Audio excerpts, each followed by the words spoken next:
Hello and welcome to the fifth installment of the Rational Podcast. I'm Jay. And I'm R. And today we're here with GeneticJulia. Do you want to just introduce yourself, Julia? Hi, I'm GeneticJulia. I have a YouTube channel as well. That's about it. I'm a biology major. That's about it. You've done quite a lot of stuff with woo science, and some stuff into the area of discourse as well. I've enjoyed your videos. The only problem is they're not consistent enough. Not enough out there. I need more of them. I know. I don't have the time. I hope I'll be able to make some more soon. I just don't have the time, and I don't have much of a recording space, and yeah. Yeah, we know the pain. We did have a break of about 2 months, I think it was, just because life gets hectic and it's hard to make videos. I was doing this. Oh, you're fine. I make a video like once every 6 months or so. Well, we're on top. Well, at least we're beating you in volume, I guess. Yeah. Well, I think there are a lot of channels that just pump out, quantity over quality. I think so. It's nice to have channels that focus more on quality rather than just pumping out just the repeated. Yeah, I really don't want to do that. I mean, and a lot of the time my videos take a lot of time to get everything or all the script together and all of that. That really takes the longest, honestly, and then I have to find time where I don't have anyone else walking around to disturb me while I'm recording. Yeah. But that's the shortest part of it. I think I think I can attest to that. I don't know if you saw our video, which was the response to atheism being a delusion, or theism is a delusion. Yeah, the amount of time that script took in, because what we did for that was Inspiring Philosophy made this video, which was downright batshit retarded, but he made a lot of claims with very specific journal articles, and we went through every single one of the references he used. And basically, he misrepresented every single paper he referenced. And we had to basically re-explain all of these papers. And it takes a lot of time to read through loads of papers, so to the point where you can understand them well enough to then refute someone else's usage of that paper. Yeah. Clearly, he didn't take that time. Yeah. Literally. His audience, it's a good way to sound convincing without really being right. Look at this reference I have. Don't read it. Don't read it. The funny thing was that literally every single one of the things that he referenced was counter to his argument. It was absolutely ridiculous. Like you find the section that he took out, like he might have quoted one section, and it was so like misrepresentative of the entire text. It was just ridiculous. Like if you read 2 sentences down, and it just like counteracts his position. There was one point where he quoted from the paper, and this is where initially I was like, oh, maybe he just doesn't understand academic papers, and maybe he's just a moron. But then there was one point where he took a bit where it was like one of the options here is God is real, was essentially, and he took that and was like, look at this is what the paper said, and then the paper was like, however, alternatively there were these 3 other explanations, and went into these other explanations which were obviously more realistic, and it was mid-sentence that it flipped over, so I couldn't believe he just stopped mid-sentence. He must have read the rest of that and been like, I don't like that. Yeah, just leaving that out. Yeah, leave that out. That's not fun. What the hell is that? It's anyway? Like there's that passage from Darwin's book. Oh, the one about the eye? About the eye that's constantly quoted, and then like the next paragraph, or he goes on about how amazing the eye is, but he uses that as an example to explain how something as amazing as the eye can still come about by evolution. It is just dishonest. And that's so misused. It's the next sentence where it's like, it's almost impossible to conceive it came about by natural ways. However, this is perfectly explained, and then like goes into explain it. It's like, Jesus, come on, guys. Yeah, I've long wondered, because it happens so often, and it's not just theists that do it. A lot of people do it when they're trying to explain their position, but they don't have like a foolproof argument or quote that they can throw at you. so they trim the edges or trim the fat off something else to make their position seem more convincing. It happens so often, and I'm trying to be fair as possible to theists here, but it does happen. Let's be honest, more on the theist side. But I've often wondered what it is that makes people do that, and it's I believe it's because they actually believe their position so strongly that they're willing to be dishonest, because in that it's like to them it comes across as a little white lie, because they believe their position so strongly that they feel like they're still giving you the truth, even though what they know that they're misrepresenting this little snippet of information. I think it can be a kind of a struggle with the self as like a cognitive dissonance kind of thing. And I have a little bit of experience there because my parents can be a little bit into woo, and my mom wasn't really convinced about vaccines and things like that, and I was influenced by that early on. So while I was in high school, at some point I actually did what do you call it when you have a little presentation in a class, and I did one about it negatively about vaccines, and I'm so embarrassed by that now. we just did a video, the top 10 anti-vaccine arguments debunked, and there's a person who commented on this. Like, the comments have been nuts. It's been hilarious. I'm trying to think of like the best ones, but there is far too many to choose from. But I don't think it's should be embarrassing to say that you were wrong about something. It's only embarrassing when you're wrong, and then the right answer is put in front of you, and then you refuse to accept that right answer. So right, in the process of putting that talk together, I felt that cognitive dissonance, because I was looking specifically at a website where I got the information that I wanted, the one that confirms what I was looking for, and I could feel that like I actually came across some contradicting information as well, but I kind of blocked it out. I didn't want that to be there. So it is a struggle, kind of.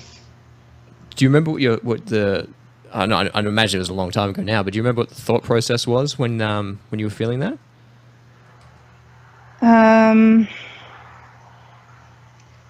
It's more like something like that can't be right, or I don't know. It was kind of a blockade in my mind where you just don't want to accept the information. That's not.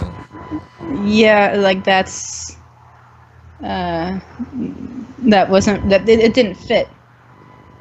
It is really hard when you believe something quite strongly to look at opposing evidence and just be like, yeah, okay, it's a really hard thing, because you have this framework, you have all this information that you've built together, which you're really sure of, and then you start to introduce usually small things that hack at it, and because the overall belief in it is so big, each time you get something smaller that hacks into it, you're like, oh, that must be wrong, because you look at it in comparison to the overall strength of your belief and all these things and I found with some of the things that happened, like some of the things I've believed in, there's always a kind of a tipping point where suddenly one hits and you go, okay, and then you kind of remember all of these past ones, and it just kind of snowballs out of control there. At least that's the way I've experienced it.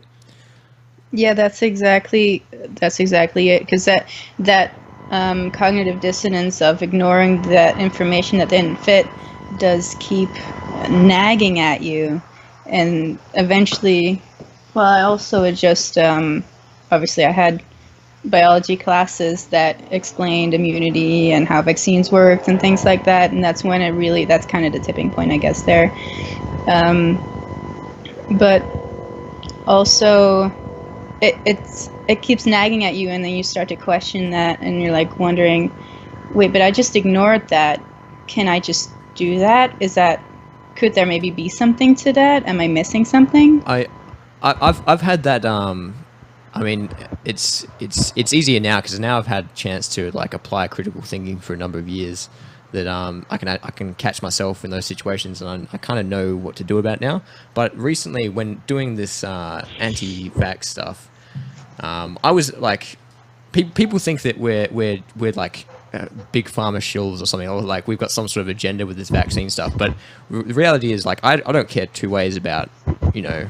Well, I'm happy that vaccines work for one, but like I don't care about the truth either way. I've got nothing riding on the fact that vaccines do work. So if they don't work, I've got nothing to gain by promoting that they do. And so I tried to be as, you know, level-headed about it as possible. And I came across, I think it was the vaccine in Japan. I can't remember which one. Was it HPV? The HPV vaccine in Japan, and there was a massive media storm about it because apparently it was causing all these problems. And I went, oh, this is it. This is going to be the thing that, you know, shifts my view on vaccines a little bit. You know, if only a nudge. And I went into it almost kind of like anti-skeptical about it. I wanted to accept it so much because it was in contrast to my current perspective, because I was trying to be so level-headed, and then eventually by looking into it, found out that it was just bullcrap. But it was an interesting feeling, because it was almost like I was striving for some cognitive dissonance, because I felt like without cognitive dissonance, without that feeling of weighing things up, or, you know, contrary ideas, that you get so invested in one that then when that thing does happen, when you do get that counter evidence, that you do just dismiss it, and you go, oh, that can't be right, that can't be, because I've already made my decision. Yeah. Though I've been, one of the things I do enjoy is watching people or seeing how people respond to conflicting information, and that's been one of the things I think I've enjoyed the most about the anti-vaccine videos. Is they're fucking nutters in the comment section. Like the most death threats we've ever had. You would think it would be our videos against Islam. No way. Anti-vaxxers have like. They're racking up the scoreboard. I've got one in front of me now that I managed to find. These are comments someone left, and you know what? I don't know how Jay's going to feel about this, but I actually had to implement a ban. Did you ban someone? You didn't tell me you banned someone. Yeah, I banned her because she started going to other people in the comment section and like fucking giving people death threats, and I was like, yeah. It was somebody being like, I had an autistic kid. Thank you for making this video for like. Thank you for making this. Thank you for making this video to help better represent this. And she was like, "Your kid's bad without you. I hope your kid dies, and I'm gonna kill you." I'm like, "Oh my god!" And she watched this comment going, "The Rational Channel, we are coming for you. We will hang you with your masters. Be warned, you piece of shit, waste of life scumbag. Time to exterminate you traitors." Damn. I think Jay's response was perfect here. He goes, "Can you honestly read that comment back to yourself and still consider us to be the irrational ones in this situation?" Right. She sounds like Robb Stark from Game of Thrones, being like, "I'll drag you back and hang you for a traitor." Like, what the fuck? I'm. Could it be a troll? Do you reckon? I don't know. Like, I read if it's a troll, it's a good troll because she's put a lot of effort into going in this comment section and typing out like giant pages and. I don't think a troll would attack someone who's, you know, claim their kid has autism. I don't know. Trolls don't have limits, but look, maybe she's a troll, maybe. But from what I can read, I'm leaning towards not a troll. And when she was giving us death threats, I was like, if she's actually going to hunt us down, or like, I don't know whether you've watched any of other podcasts, but we've done a lot of talks about weapons training. If she breaks into Jay's house, his house is covered with weapons, and all he does is do weapons training. I'm pretty sure if she manages to find him, I'm not too worried for his safety. It makes me sound like a crazy person now. You are a fucking crazy person. Like, it's true actually. My house, every single room in my house has a weapon somewhere in it. Like not I'm not talking about like a baseball bat or something, like katanas, knives, short swords, like hunting knives, and And it's kind of like, oh, you know, I've had people say, well, you know, what happens if someone picks up that weapon? It's just like, well, I hope they know how to use it, because I've literally got like a smorgasbord of things to choose from in this house. Well, that's. I wish I had that many weapons in my house. It's concerning at times, because it's like if someone, I'm hoping that the effect is that someone walks in, sees it, and goes, "This isn't worth it." You need to start hanging up the bodies of the vanquished. The vanquished. I think that's the best way. The count on the vanquished is 0 at the moment, so I don't know how that's going to work. Hang you for a traitor. Like, it's nuts. I'm gonna try and find another one. She's good fun. Like, but then she started. But one thing as well, you'll appreciate this, because you're in biology right now, aren't you, Julia? Like, you'll work with. So this guy. Did we just lose her? Hello, are you there? Did we just lose her? I think we just. Oh, she's back. Okay. And I'm not hearing anything. Are you hearing anything now? Yeah, we're good. Fragments. Yeah, sounds better. I think we might have just a dodgy connection. Hello, everybody. You're experiencing the Technical Difficulties podcast featuring Windows. Windows 10, yeah. Featuring Windows in the Australian internet system. Thank you, NBN. Let's do copper to the node. Let's do fiber to the node for some reason, and then copper to the house. And let's not waterproof. There was parts of the NBN where they didn't waterproof the fiber, so when it rained, it leaked in and shut down everybody's internet and destroyed everything. I think we lost it when you went on that rant. Hold on. What I'll do is I'll just hang up and call her back and see if we can pick up a better connection. I think that might be a good idea. So, what I'll talk about first, I think, whilst I call her back, is I just got home. Oh, we're calling. I'm loving this. Hello, everybody listening. You can blame the Australian government for this. Yeah, blame the Australian government. And their terrible policies. Oh, the NBN was such a good policy. Like, why don't you just do it properly? Come on. Too much money. And then it cost more when they fucked it up. Yeah. Hello? Hello. Hey guys, so this is on my phone. My Skype on my laptop actually is crashing. Oh, then maybe it wasn't the Australian government's fault. I think it was us. It was right here. Your audio, wonderful US of A. Your audio sounds much better now. It does actually, yeah. It's better on my phone. You just exposed some of our bias against the Australian government. Yeah, you did just expose our bias, because we were real quick to blame the Australian government, but evidently that's not the case now.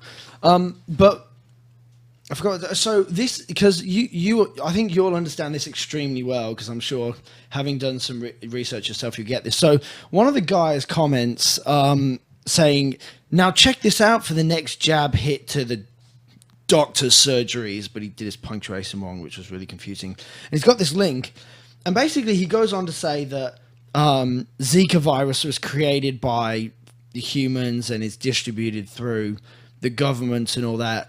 And his proof was he sends it.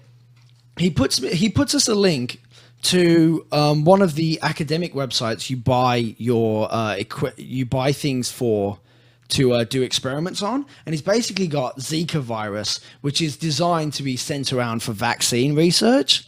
And he sends it, and you can only get access to it if you're with an academic institution or research board. And he's just like, "Look at this! You can buy Zika virus and infect people." I'm like, "It's not what." It's the worst.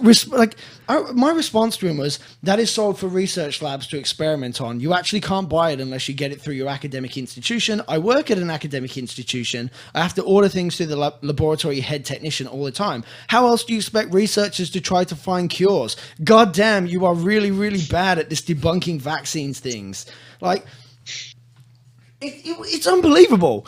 This is exactly like going, the measles virus is made by the government because you can buy it online for researchers to do experiments on. How do you expect them to do research if they don't have access to the Zika virus, you fucking mong? Maybe he thinks there's like a hub, like there's just like a master sample, and everybody just takes comes to this one location, takes a sample from it, and then in an armored briefcase strapped to the wrist, and then takes it to the research lab to do experiments on it. I'm not sure how he thinks it works, but honestly, like the way the anti-vaxxers I love them so much, but I hate them. it's interesting because like the conspiracies are abundant in this age, and this is like I've never seen a better example of conspiracy theorism than in the anti-vaxxer group. It's just like they're so headstrong, and the arguments they make are just absolutely insane. Like I think it's because the emotions run so high. I'm not sure. Because at the end of the day, like to some degree, I understand, and this is one of the things I really wanted to talk to you about today. And I think this is actually serves as a perfect segue to the topic I think I wanted to cover, which is the disconnect between the scientific community and the community at whole. Because there's obviously a degree of disconnect, and in a lot of ways, like I was saying to Jay today, I actually can't blame people for feeling a certain way when I know they don't know better. Like investigating, like understanding the intricacies of some research is quite difficult, and it takes a lot of effort to explain to someone why, for example, vaccines don't cause autism. It's an easy thing for someone to go, because at the end of the day, the vast majority of the population aren't involved in academia, so it's not their job to understand this. So, and you can't really realistically expect everybody to understand everything. It's just, it's too much. I can't do shit with my car. I'm not a mechanic. So now the only issue is I trust mechanics. I don't go, I don't understand mechanics. I think you're doing it wrong. Like, but I think the problem is, you know, someone's child has a vaccine, and a couple of weeks later they're diagnosed with autism. If you don't know any better, I can see why that's convincing. Yeah, it shouldn't be, but I can see why it is. And then I can see why when someone goes, look at this experiment we did, and they don't find that convincing because they don't understand why the experiment should be more convincing than that initial event that brought on that belief. Because if you don't understand how research is conducted and how peer review works and how rigorous some of this testing is, you're just going to see one and one, and you're not going to know which one to take, which one to believe. And the one that's considerably easier to understand, I think people will lean towards out of comfort or just natural instinct. Yeah. I mean, it's purely natural. Prone to false positives. Oh yeah. We wouldn't. Usually it does work that way. I mean, when you feel sick, you think about what did I eat last. 100%. Yeah, exactly. It makes sense. Yeah, exactly, and that makes sense when you're foraging around the jungle and picking up some new berries. Well, I think you got to remember that a lot of the time that line of reasoning actually produces accurate results. I mean, it's perfect. I mean, I even mentioned this. I think I mentioned it in the comments or in the video. This is how bad my memory is. I can't remember when I said this, but it's perfectly reasonable. I was in the video now. I remember. It's perfectly reasonable to believe that or reason to yourself that an extraordinary event should be preceded by another extraordinary event, or an extraordinary result should be preceded by an extraordinary event. And for a mother or a father, you know, jabbing your child with a vaccine with a mysterious substance, and then they get sick, right, it's perfectly reasonable to go, well, this is the most extraordinary event that happened to my child recently, therefore it must have caused the autism. I mean, that it makes sense, but the problem is it's not a valid line of reasoning when you have no other method. But when you introduce science into it and you can double check the facts, then, you know, you've got something else to lean on. But like going back to the topic of if you're not trained to enact that, to apply, you know, a skeptical line of reasoning or critical thinking, and then fact check it with science, then you're just going to default to your human nature. Yeah, and it is what you're saying, that there's such a distance between the general population and people who do science and who understand how that works. And that's kind of what I want to, hoping to kind of bridge that gap, you know. And I think you guys do a good job with that as well, with just trying to tell people how this works. How does this usually go? What is the process? Yeah, exactly. That's kind of the goal. I have a really good story for this. And one of the reasons this is a good story is because Jay was there. So I'm doing my PhD now, but I finished my master's and I got booked for this presentation to present my master's results. Now, it was, for a lot of people, I think I've talked about my master's before, but I'll just basically skim over it. I did the effects of acute dehydration on physiology and repeat exercise performance, because we wanted to evaluate, because we know dehydration is quite a complex thing in the body. And we wanted to know how dehydration affects, obviously, but one of the things we don't understand is dehydration followed by rehydration. So that was the purpose of my master's. And I went to this, I went to this meeting. It was like a coaches meeting for some martial arts event. And there was a lot of people there. And I'd gone there and prepared this pretty intricate presentation. Like, I had these slides with like all my like it was basically like representing your master's thesis, wasn't it? Really? Yeah. Yeah, exactly. It was like that. And I had like all the like figures and stuff that are going in my publication, and like all my tables and stuff. I was like, oh, look how good all these figures and tables are. And I started talking, and within the first, was it like 30 seconds, someone put their hand up and asked what a word meant. I can't remember which word it was. Was it? It wasn't osmology or something, was it? Osmosis? I can't remember, but it was a function though. It was a word that I could simplify down quite easily, but I didn't think about doing it. But it might have even been acute. What someone like, I think it might have been like, I was like acute dehydration. It might have been like, what do you mean by acute?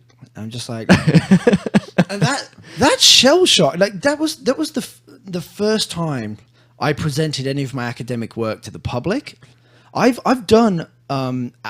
presented at 2 or 3 academic conferences now, and I've felt great. I've presented my stuff and people have had questions. I'm like, oh yeah, good question, good job.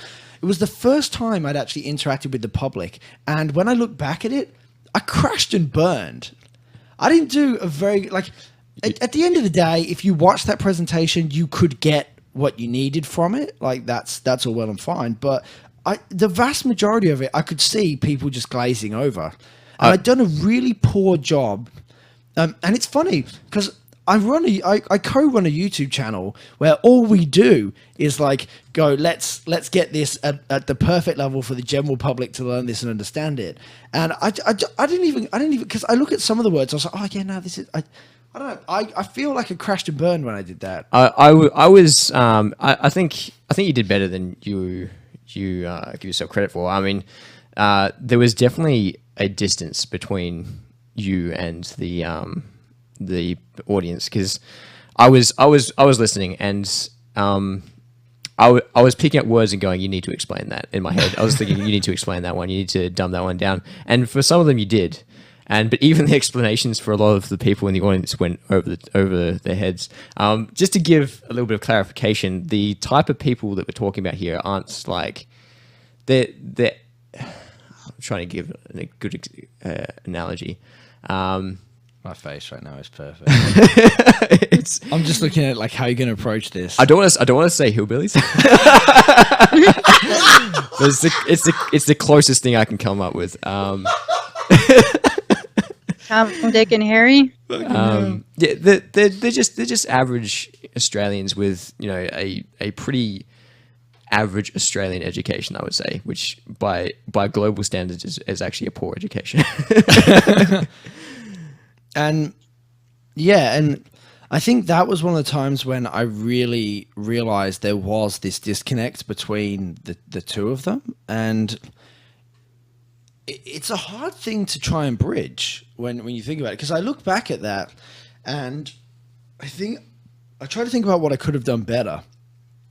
And I think you don't want to pander. So I wouldn't, certain times I had to use, because this is the issue. to do my study, I'd done 3 years of a bachelor's degree and then gone through an entire master's degree to get this level of understanding to be like, I understand this project now and I understand this topic as one of the best in the world and I'm going to explain this. But you have to explain it to people who haven't spent 5 years up until that point learning the background knowledge. Because that's essentially what 4 years of my study was learning background stuff to get to this point where I was like, okay, now I'm at a point where I understand this great field of knowledge. I'm going to expand this field of knowledge now. I know, and a lot of the stuff, because this science isn't, the body of knowledge we have right now isn't single points. It's points built on points, built on points, built on points. Everything is there's always something subsequent to what you're saying now. And what I realized was I was explaining the top point of this iceberg, but there was all these layers underneath that I took for granted because I'd spent 4 years just going through it. And I look back at it and I'm like, oh, I crashed him, but I didn't do nearly as good a job as I could have. And then I think, how could I have honestly done a better job without blowing that up to a 1 hour presentation, which no one would have paid any attention to? If you want my opinion, both your opinions. I think it takes only positive feedback, please. I think it takes a very I mean, it's hard because you never really know what level the audience is at, and it was a mixed level audience as well. There were a few other academics standing around and stuff, and you never know what background knowledge other people have. All you can try and do is deliver it in a way that you think is going to be, relatable to them. And that takes a great degree of empathy, and but also it does, to do that properly, you would require to know those people in some sort of way. You're making an assumption essentially every time you present something to someone you haven't spoken to before.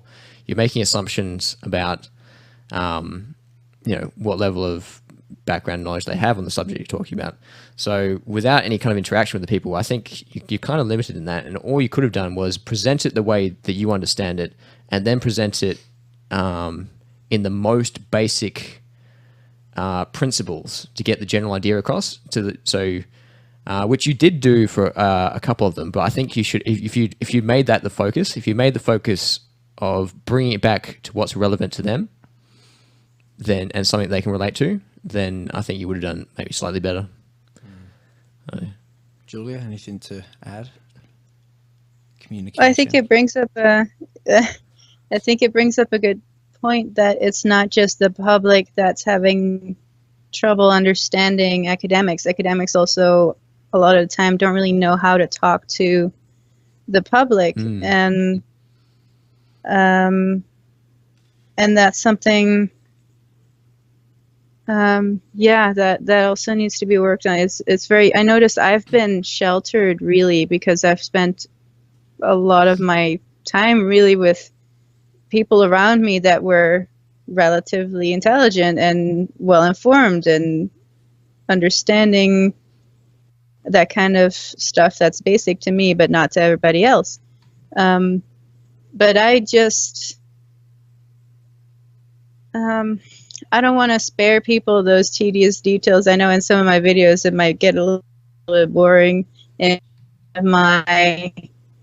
one lemons versus cancer, I spent 10 minutes just talking about the respiration cycle, and it probably got boring for some people.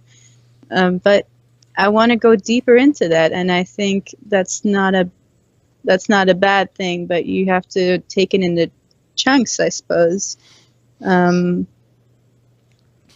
Yeah, it's hard because now that I think about it, when you present academically, the framework is completely different. One of the presentations I did, and Jay will attest to how difficult this must have been. I did my entire master's project. I explained at a presentation in 2.5 minutes. I had 2.5 minutes to get it all across, and 2 minutes of question time. So, and then the other one I did, it was 5 minutes. Everything is get it out as quick as possible, get straight to the meat of it, and get it across. Because basically a bunch of people, like academics, are going there for sound bites. Because you assume you're presenting to other people in the same field, so those people already have the background knowledge, so you can just throw some stuff on top. And I think the issue which I had was I approached that one in the same way that I would have approached it at an academic conference. I made some concessions, but I don't think I made nearly enough. And that was probably one of the biggest learning experiences I've had so far in the... That's an interesting point, actually, because, I mean, I look at the way you write as well. I've taken up an interest in writing, mostly for the communication aspect of it, trying to communicate ideas across people through text. So I've taken note of the way that R writes scripts. So we generally write scripts together, but one person will take head in certain situations, and whenever he's writing, I can see the scientific I can see the academic training in him coming out on the page. It's and there's even points where you go, that's good, where he says that's good academic writing. And I like sit back and go, oh, that's so good. Look at that starting a sentence with indeed. Oh yeah. And I'm thinking, it's good scientific writing because it cuts out all the unnecessaries, and it makes very literal statements which can't be interpreted in different ways and blah blah. Because you have to be like you can't have ambiguity when you're writing something academically, because one of the things my co-supervisor told me, and he always says this, is imagine every word you put on that paper costs you $1 and write like that. And I think that is the wrong mentality when trying to communicate things to the general public. And I can see, like, it makes sense that if you're trained in that way, that's the natural way that you're going to present. That's the way that you're just going to do things, because you've had it drilled into you. But obviously, it's not working in terms of trying to communicate to the general public. And I think that's something that's creating the gap. Like you said, Julia, how the gap exists on both sides. The general public doesn't have the same training and education that someone who specifically works in academia or in a hard science has. And the same way, the people in academia or working in research and whatnot don't have training in most cases to communicate that information to the general public. So obviously, in that communication, there's going to be a massive divide, and I think that's kind of what we're seeing. Yeah, definitely. Because academia, in a lot of ways, is so cutthroat. In the, there's no, like, I'll write something, send it to one of my supervisors, and I'll get it back, and it will just highlight a sentence of like, this is an inferior sentence, fix it. That's all I'll get. Just, you're inferior. That's essentially what I'm getting. Like, your sentence is inferior, make it better. Because they look at the sentence, and I remember when I first started my master's, my primary supervisor basically rewrote my work all the time and sent it back to me, like with track changes on, so I could see what he changed or what he'd done. And then I got to my PhD, and he was just like, nah, I'm not doing that shit anymore. Like, I've done this for long enough. Just, you do it. And like, sends me things back like, inferior sentence, fix. And I'm just like, God. And it's got to this point now where every time I fucking write, I'm triggered. Like, to the point where I have to go on Tumblr and cry about it. Like, to the point where I'm just like, have to start a sentence with indeed. Like, and however, yeah, exactly. Alternatively, and like, I think, and this is one of the things, like, I as well. I work as I work on the academic staff teaching as well, and I am, as of right now, in our faculty, the highest rated tutor from in the unit. So the student evaluations.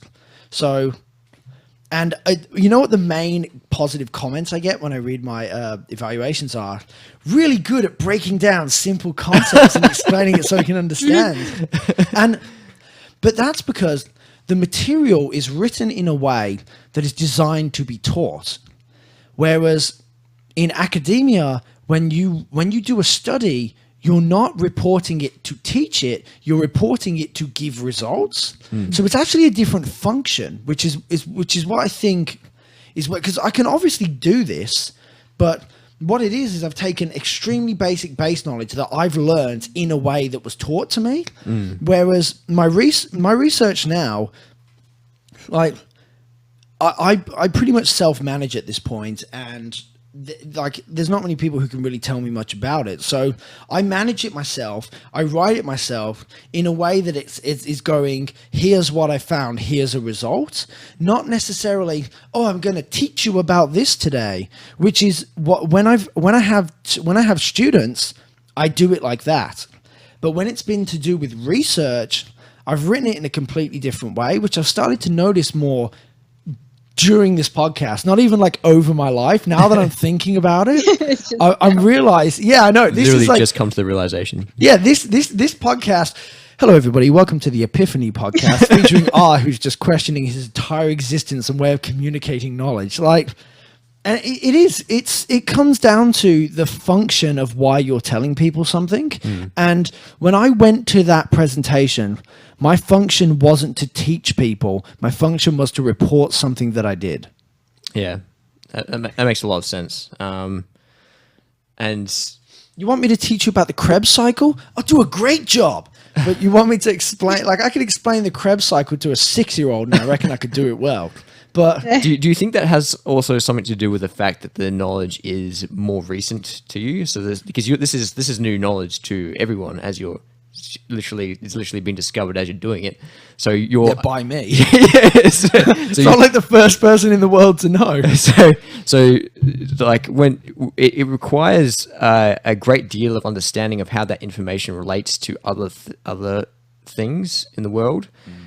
So if that's brand new information, it's going to be hard to explain to people because you're only just understanding it yourself. I mean, there's no possible way you could have a full understanding of what's going on as it's happening to you, because your experience of it is a one-off thing.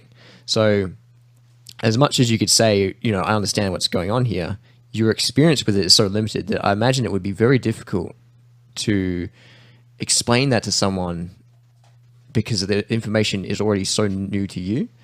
If that makes any sense? Yeah, it does. It's true because when I get this information and I look at the results of my study and I look at these things, I'm looking at them in a context of what does this mean? Whoa, what is this? What are other people going to get? It's when I present it, what are other people going to get from this? Because I expect them to look at it, incorporate it into their knowledge, and then see where it leads. And because we're in such a tentative state of this is the answer. This is what the answer I found to this specific question. Maybe it's wrong. Maybe my study was wrong. Maybe I conducted it like a moron. Maybe I just had weird subjects. Maybe there's so many things when you're presenting a singular instance as opposed to an agglomeration of a lot of knowledge to a certain concept. Like we don't have the debate in cellular metabolism is how many ATP are you generating from a single glucose cell? Some papers are showing 32, some are showing 38, but the mechanism is the exact same the whole way. It's just it's an efficiency rating that you're getting. The information is so much more robust, and it's got a foundation. Which I think when there's that foundation, I think it's easier. I don't know what I'm trying to say now, but I know what I'm trying to say. Limitations of language. I was just thinking about that. Did you happen to see our video on limitations of language, Julia? I don't think many people got to see it. Yeah. Is that a recent one? Because I haven't been able to watch any recently. I watched earlier ones. The 2 videos ago. Well, last video. Yeah, last video. It didn't pick up much traffic. I'm going to blame YouTube's algorithm for that, not our popularity. But it's basically what we talked about was the problems with language, with trying to communicate things through written and verbal language, essentially. And I think this fits into it very well, because when you're trying to communicate something, you're communicating an idea, and when that idea needs to be mutually understood by the other person. So when you're, for instance, like if I say the word apple, you need to already know what an apple is. Or it's just a noise. Yeah. Otherwise you're going, well, I don't know what that means. Then I can go on to describe it. But if I'm going to go on to describe it, I still need mutual points of reference. Other words. Yeah, that's it. But if you're going to describe an apple, like if you're going to go, let's talk about some of the traits of apples. You need them to, at the beginning, understand what an apple is. No, that needs to mutually exist. Right? Let's say you don't know what an apple is, and I say, and if I'm going to describe to you what an apple is, I say it's a fruit, and you go, I don't know what a fruit is. Now Right. I'm going to have to delve back quite a few layers to try and explain that. So if I go, oh, it's an edible plant item.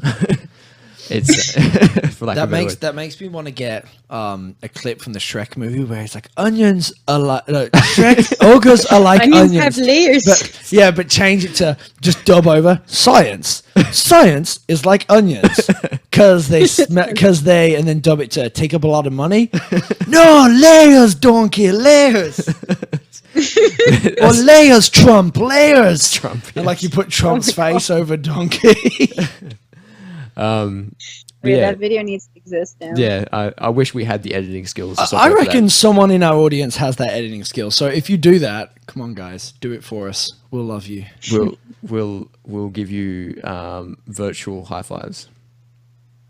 Dude, come on! Don't promise something we can't afford. we're as low budget as it comes at this point.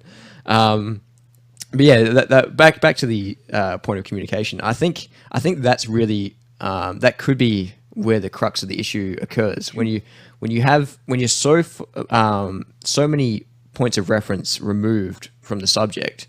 Communication then becomes really difficult, and I don't think people bring. I think the failing is when people don't bring it back far enough to a point of common reference, and then build up from that point of common reference, where they overestimate somebody's understanding of the subject, maybe just by one simple point, and then they try and build off a point where there's no mutual understanding. There's never going to be a strong understanding gained from that. It really needs to start from a point of, okay, we're both on the same level, let's build from here. And I think that's a hard thing to do with a lot of, like, especially with, I don't want to keep bringing it back to anti-vax stuff, but if you don't have a basic understanding of biology, to explain anti-vax stuff to somebody for them to understand it is really difficult. Oh yeah, like how a vaccine works is actually pretty complex. Like when you think it really through from start to finish, and that just confounds the problem of communication. It just makes it so much more difficult. I'm trying to give Julia a chance to jump in because I know we're like frigging going back. Medical topics are especially difficult in that because it's important to everybody. It's their own health and their children's health and their loved ones' health, and to not understand that properly is probably very difficult for people, and maybe they have their own way of trying to understand that. But it is, there's a lot of background. I have been thinking of making a video where I wanted to explain the way B cells that have you have the genes with the different regions for the antibody recognizing area, I wanted to explain how that jumbles up like that. Right. But then I have to explain what happens in the what is it, in the thymus, and I have to explain what an was it MHC, what all of that is before I can even get to the topic That's that I wanted to talk about. That's what I was saying before. If you remember when I was saying it's layers upon, it's like points upon points Exactly. upon points. There's prerequisites. And that's why when you go to university, you can't just take a third year unit, like a third year core unit in the first semester, because there's prerequisites. And I think when you want to talk about certain things, especially when you're talking about the forefront of knowledge, it requires so many points upon points that it just breaks down at some point. Because as Jay was saying before, if you go, this is an apple, what's an apple? An apple's a fruit. I don't know what fruit means. It all breaks down until they know what fruit means. Like, you got to keep going backwards until you hit a mutual point of reference. And now when you get to the forefront of research, it's like, okay, so this is an apple. They go, what's an apple? You go, it's a fruit. Well, I don't know what fruit is. What's a fruit? A fruit is something you eat. What is eat? When you put it in your mouth, what is a mouth? The hole in the front of your face. What's a face? This thing points. What's that finger? What's the gesture you're doing with your finger? What does that mean? It means to point to something. What is point? When you get that far into things that are that complex, you get those points built upon points where it's just. And humans don't have the attention span for this as well. If you turn up to a bunch of the public and go, "Oh, I'm going to let me learn you some knowledge," and take like an hour to get through all the prerequisites, no one's going to pay attention the whole way. Well, I was just about to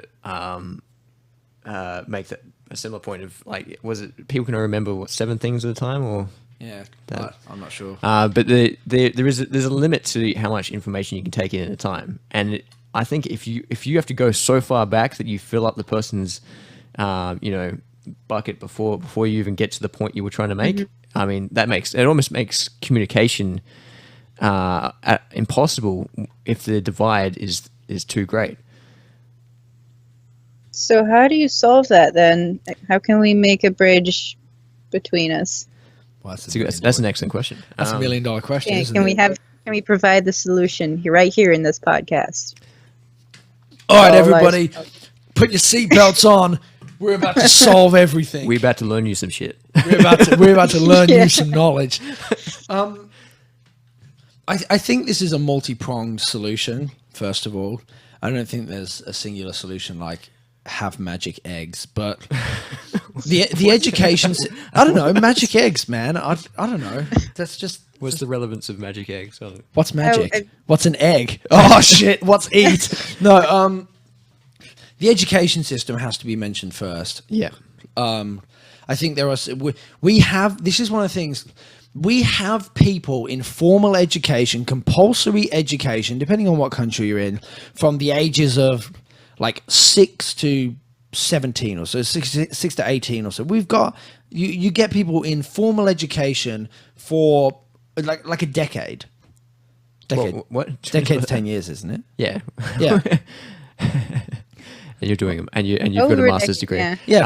Well, that includes no university. That is just if we say from primary school. 12 years of education plus primary school for some people. Really? Okay. Oh, is that including university? Preschool, I meant to say. So, including preschool. So we have this system which they're spending a lot of time in. Now, I think we need to get better results out of it. There are a lot of limitations with the education system right now, which I don't think are conducive to developing that understanding. Like, for example, we actually went to the same high school, funnily enough, different years, but in the high school we went to, evolution was not taught at all in any science classes until you did your year, so your final year, so year 11 and 12. And when you hit year 11 and 12 in Australia, you can either go through standard education or you can do this TEE subjects. And these subjects grant you access to universities. So you have to do them to get your ATAR to get into a university. Now, if you do TEE human biology, you learn evolution. Now, the majority of people don't do TEE. It's pretty close though. I think it's like 40% take TE, but it's a large minority only do TE. And then out of that, not the majority of them are taking human biology. So now we have a very small portion of the population that are actually going through and getting this knowledge that I would honestly deem is quite important. The same as the in-depth understanding of the immune system. So it seems, because the problem is, the larger you make something, the less responsive it becomes to the individual.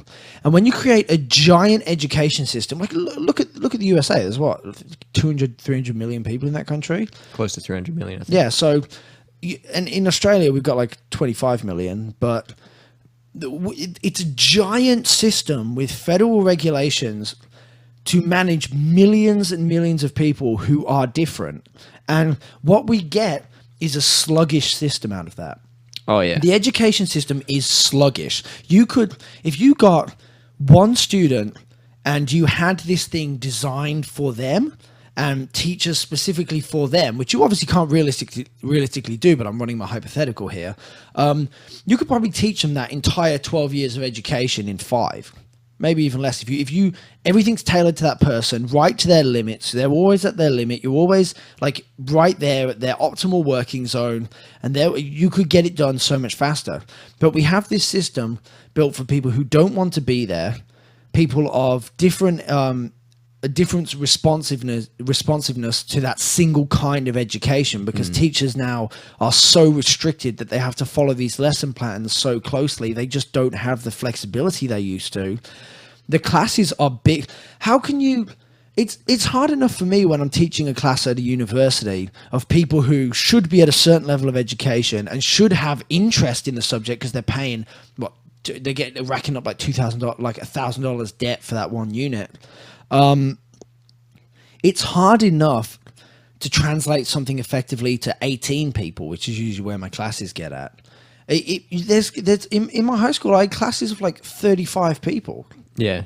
And it's like, how do you create a system where, as well, we have to constantly, the system is constantly checking that it's doing a good job. It's like when you're having sex with someone every 5 seconds, like, are you okay? You enjoying yourself? It ruins the experience. If they're doing a test every 2 weeks, let's do standardized testing all the time. It's not helpful to it's not conducive to the best education, but it's part of this for maintaining these regulations that they impose for things like No Child Left Behind.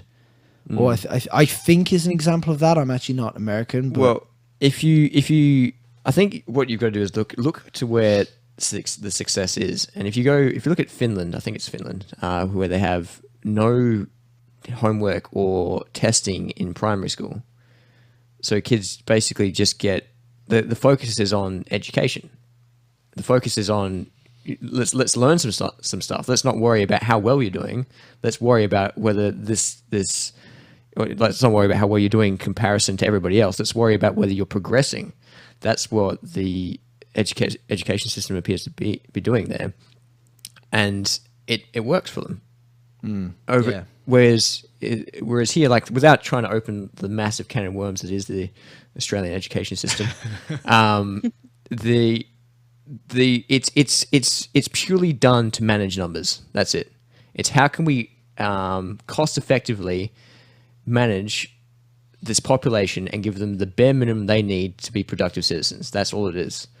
And for the most part, that's what it does. It makes people good enough to go out and get a basic job. I mean, you don't need a higher education to sell clothes or, pick up trash or do the majority of things. And the people who do, the small portion of people that do excel, fill the very, very small market of higher education job roles. Yeah. And I think... So... I actually, during what you were saying then, I actually kind of came up with a bit of a solution to this problem. So I may actually be about to learn you guys some knowledge. I've got a solution in my mind as well. So let's all get like an idea in our heads and then okay, so pit them against each my other. solution is clearly going to be the best because Jay's a piece of shit. Is my mic working? Yeah, it is. Okay. Yeah, sorry, I was just looking at the mixer to check it's working. I think we're not going to be able to create an education system that is large enough to be responsive. I think that's a pipe dream, and I would contest that. Ooh, this will be fun. But let me finish first. I think it's kind of a lost cause in the sense that, because what you want is you want teachers who, you want to make the system less restrictive so it can be more responsive. So if you grant teachers more freedom, for example, I think generally they do a better job. The issue is some people are shit at their jobs. Now, if you put the quality of the class on the teacher designing it and you pay them for it properly, you're going to get some teachers who do the standard deviation is going to grow. You're going to get some teachers that do a greater job and then a lot of teachers that do a shit job. And then you're going to get like a hit and miss education system. I think I have to be so careful how I word this because this almost sounds like brainwashing. Right. I'm prefacing that with this. I'm about to go full like swastika on you guys. No.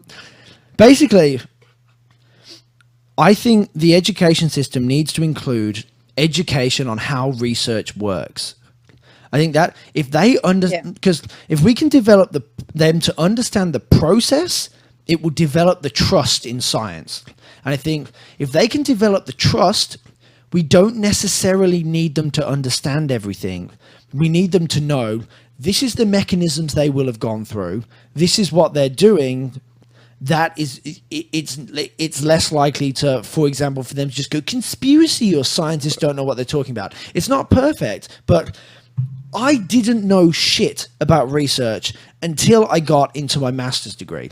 My undergraduate didn't teach me anything about how research is conducted. It taught me how to find journal articles and read them, but it didn't teach me the intricacies of exactly how research is conducted and how to criticize research. And then I jump into my master's degree and my supervisor's just like, okay, so find basically every paper on the planet related to your topic and criticize every single one of them and outline the gaps and get this back to me in 2 weeks. Like, I learned so much in my research degree, an unbelievable amount. I learned more in my research degree about science than I did from secondary school and my bachelor's degree put together. And that was because I learned about the actual system, and learning about that system now allows me to go into studies about evolution and these ones that Inspiring Philosophy was referencing, or these fluoride ones which we've gone into, or vaccine ones, and look at them and go, how is this study built? How is this study going to work? How have they done their stats? How have they interpreted the results they got? And that's made a huge difference. Now, I don't think we can turn everybody into little academics through the high school system, but I think we can outline how research actually works. And I think if you do that, you would at least develop a degree of trust so that science communicators will be going to, because at the end of the day, if someone doesn't want to believe what you're about to tell them and they know you're about to say something, like, for example, if your stance is vaccines cause the sweet autisms, if someone goes, I'm about to learn you some knowledge, you're not going to be receptive to what they're saying because you harden your stance. You're going, okay, we're on conflicting sides of this. I think if they understand what scientists do, it may make the public more receptive. That's me done. Okay. It was quite a rant. Sorry. If anything, though, I think it at least gives like a sense of skepticism, and of not like accepting any quick claim that comes along. Well, yeah, that's exactly. I think they need to know how you look at research papers and how you criticize research, for example. Like, I remember. So Jay described this quite well before. We were talking about this fluoride paper we went through, which is a video we'll be putting out 2 weeks after this is released. And basically, we take this paper that anti-fluoride people reference a lot, and we basically do an analysis of this one paper. And he went through it, And he picked up quite a lot of things that were wrong with it. But then I went through it, and it's a meta-analysis, and I was just like, oh, no. All these things I pointed out came from the fact that I'd done research before and that I understood, like, they did their statistics wrong. They conducted their meta-analysis without without having the standard deviation of the variables into the overall analysis. Well, let's just clarify. They didn't do it wrong. They did it in a way which provides unreliable results. Well, they did the best they could with what they had. Yeah. And what they had was shit. Yeah. So it's like, I'm going to make a pie out of dog shit and puff pastry. There's only so good you can do with it. But their paper, now, the way they wrote their paper, they were not going fluoride is bad. They were going, hey, look, we've done this analysis that they recognized all the limitations. Maybe there's a possibility here for this. But having this understanding made it considerably easier to go in and read over this paper. I forgot why I started saying this. Because you're saying that a base level of knowledge is required to identify... Well, yeah, that's exactly it. So people who all over the shop, like if you go into anything with fluoride, people are referencing this study. I'm trying not to give too much away because I don't really want to spoil the entire video, but it's so heavily referenced by people who just don't understand how to interpret research. And I think that's... I'm going to pick up from where I think you were going with it before you got sidetracked. Yeah. Which is because we were having this discussion literally just before we jumped onto this podcast. I read through the paper and I picked out the things that I could identify as being wrong. I couldn't identify the problems, the in-depth problems with the statistics, because I don't have a very good understanding of statistics. I haven't done research. I haven't had to go through that painful process of dealing with statistics. So I couldn't look at the finer details. Whereas I read through it and they jumped out straight away. And that's the type of thing that we need. It's almost impossible to provide that to everyone. So bringing it back to the basic education system, if you're going to try and implement what I was saying, where you teach people about research, I'm going to have to ask you the question of what level of understanding about research do they need, in your eyes, to have an adequate understanding for them to be I don't want to say productive members of society, but to critically look at the research that's out there. What kind of level of understanding do they require? Right, you're right. You can't teach everybody those statistics, but what do they need? What you need is to understand why there's double-blind trials, things like that. Yeah. And how you can be fooled into what you call it, like bad results or like false positives, false negatives. I think one of the things as well is to explain the overall mechanism of science, to explain, for example, that a single study, the biggest lesson which people I don't think understand generally is a single study doesn't constitute solid evidence. Oh yeah. A single study comes together for a case. And when something is strong, you have lots of studies corroborating this, and they all come together and they build a case. And that is, if you explain the mechanisms of, here's how you can set up studies, here's how you can how some people do that. I guess you could get into statistics, but you could even just, if you taught people alone that a single study is not the be all and end all, and you need to approach everything tentatively, it'd make a world of difference. If you could instill that in every member of the population, that's a game changer. I don't think that's enough. I don't think it's enough, but I think it's a game changer from what we've got already. I had that as a potential topic on a list somewhere, where the obsessiveness of a single study, where if there's a study that found something unusual, you have the entire media jumping on it and be like, everything we've known is a lie. Yeah, no, that's not. We need this to be repeated. You just hit on my, like, the bane of my existence, how much I hate journalism and how it interacts with science. It's because journalism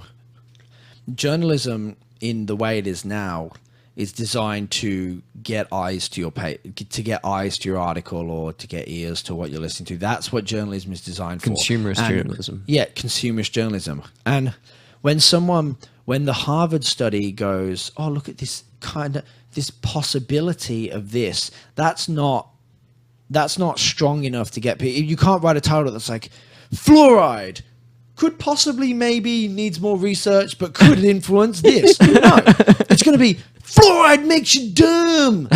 Get your water filters. Like, fluoride lowers IQ. Yeah. Harvard says so. That's basically the headline you'll get from a paper which says, we kind of tested some fluoride and found that in these extreme situations and controlled... it may have influence. It may possibly have influence, but it needs further research. The paper was so tentative, but all of the actual reporting on it was just completely ridiculous.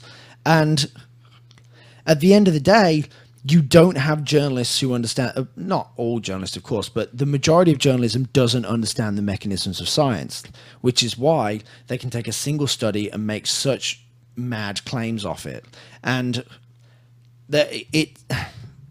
because researchers, like, papers, almost every single paper is, like, so many papers are so tentative that it really does surprise me that people don't read the whole paper and be like, oh, okay, so these people are tentative about this, I should be too. Okay. I think the problem is, like, if you can't, it's too much information to teach somebody about research to the point where they can understand a paper and go through any kind of research paper, look at it, and then extract the adequate information from it to critically appraise that paper. What I think needs to be done is just educate people on a basic level of critical thinking, so that they can then look at a piece of paper and go, these are the points I don't understand. I can then educate myself further on that accurately, and that's the important thing, is that people educate themselves all the time, but they do it poorly. People do their own research. There's some guy in the comment section claiming he's done 10 years worth of vaccine research. I hate that tweet so much. Oh yeah, I remember that guy. It's called looking stuff up. Yeah, right. You're not doing research. Yeah, but you know what? If you haven't gone through the pain of getting ethics approval from a university ethics board, you haven't done research. I'm locked in a battle to the death with ethics right now, and if you haven't gone through this experience, you could fuck off. Well, the point I'm trying to get at is that if everybody has access to the internet now, or a large majority of people have access to the internet and the ability to educate themselves on topics. But the problem is that they can't distinguish between what is good information, what's bad information, and what to do with the information that they're given. So what I think is most important is teaching people the critical thinking skills, so they can look at any kind of information, not just research paper. They can look at any kind of information and they can examine where the information's come from, what the information says, what the reliability of the source is, and how valid that information is to the topic at hand. That's what people need to understand, and that's what's lacking, I think. What's severely lacking in the education system. There's no critical thinking taught whatsoever. Well, critical thinking isn't a good thing to teach if you want a system that's easy to implement. Because if you're like, hey, you need to think critically, okay, now listen to these things I'm teaching you. It's not what the education system wants. It should want it. Like, it's obviously the best outcome. Critical thinking is something the public needs to have, but it's not the government, when it mandates for education policy, having people think critically about claims isn't really what they want. Like the motivation for governments to be like, hey, you know what you guys should do? You should question all these claims that exist, and you should demand evidence of things. That's gonna make like running for an office extremely difficult. Like when you've got a population that like asks for follow-up questions and doesn't expect like. Well, that's another problem on itself is trying to get the government to back the thing, but. Do you guys think that critical thinking will be enough, or would that be the good starting point for fixing this problem? I don't know if it will be enough. I think it's definitely a good starting point. It's kind of the idea of teaching someone how to fish instead of giving him a fish. Exactly. Yeah. Exactly. Yeah. But the problem I don't know if it's enough. Because I think it does open up another can of worms, though, which is you're getting people do your own research, or do your own investigation, think critically. But at the end of the day, if they're not equipped enough to do that, it may cause more damage than good. Because say I'm like, look up you need to you look critically at these vaccines, and someone's like, yeah, I'm investigating it. I went to naturalnews.com. I picked up so much information. It's. Well, this is exactly the point I'm trying to get at, right? So if you have a fundamental investment in critical thinking, if you believe that critical thinking is a valid tool and you understand how to use it, then discourse itself changes between people. So, for instance, like if I'm talking to you, I know I can convince you of something by using like reasonable and valid evidence, right? Because I know that you will change your mind. When someone in the comment section says, "Oh, this debunk is embarrassing," and tries to push that as an argument in of itself, or it says, just throws ad hominems and logical fallacies around, and then when it's confronted on it, just jumps to a different logical fallacy. There's no discourse that's going to happen there. There's just two kids in the playground, yelling at each other. If the other person understands their own failings in that situation, or can argue for their position better and understands that they can do that better using critical thinking, then the discourse changes. And giving them the tools to have that progressive discourse, and I'm using the word progressive very intentionally here, because it's not about giving people all of the best tools and all of the tools they're going to need for the rest of their life in school. They're not going to come out. They're not going to stop learning after they leave school. It's about giving them the tools so that they can progress their own education very well after they leave. That's basically what I'm pushing for. Right. Like, I understand. I understand your goal. Any criticisms of that goal? My criticism before, I guess, still stands. No, because okay. So state your criticism again. Was that you do develop critical thinking, which I think is obviously the strong point. But at the end of the day, at some point, it involves them going out in the big wide world on their own and interpreting research again themselves. And if you haven't given the equipment to interpret that research, you don't know what they may reach the wrong conclusion. Here's okay. So let's say I've got the wrong information, right? And now I'm in a discussion with you about, and you're going to try and let's say I've gone to Natural News and found out that vaccines cause autism based on the facts from Natural News. Facts. and then you say, well, hang on, I've got these counter facts. If we both have a good understanding of and well-practiced skills in critical thinking, if your argument is stronger, then I will change my position. I will then progress my understanding. Strength of argument is subjective in a way. So you can have objective results, but strength of an argument is subjectively assessed. If the person doesn't understand, again, the mechanisms of research enough, you may show them a bunch of things and they may have their natural news, which we see a lot of the time. And they're not going to accept that yours is stronger, and they're going to investigate more and probably delve deeper into the rabbit hole they're currently in and maybe wind up on Macola.com or whatever. The problem you're putting forward there is that they don't believe that your evidence is as valid as their evidence.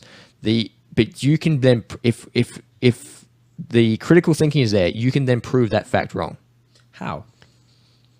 By saying you cite sources, you then describe the research process. So what I'm saying is that to describe the research process requires a depth understanding of the research process, which they will get from discussions such as that.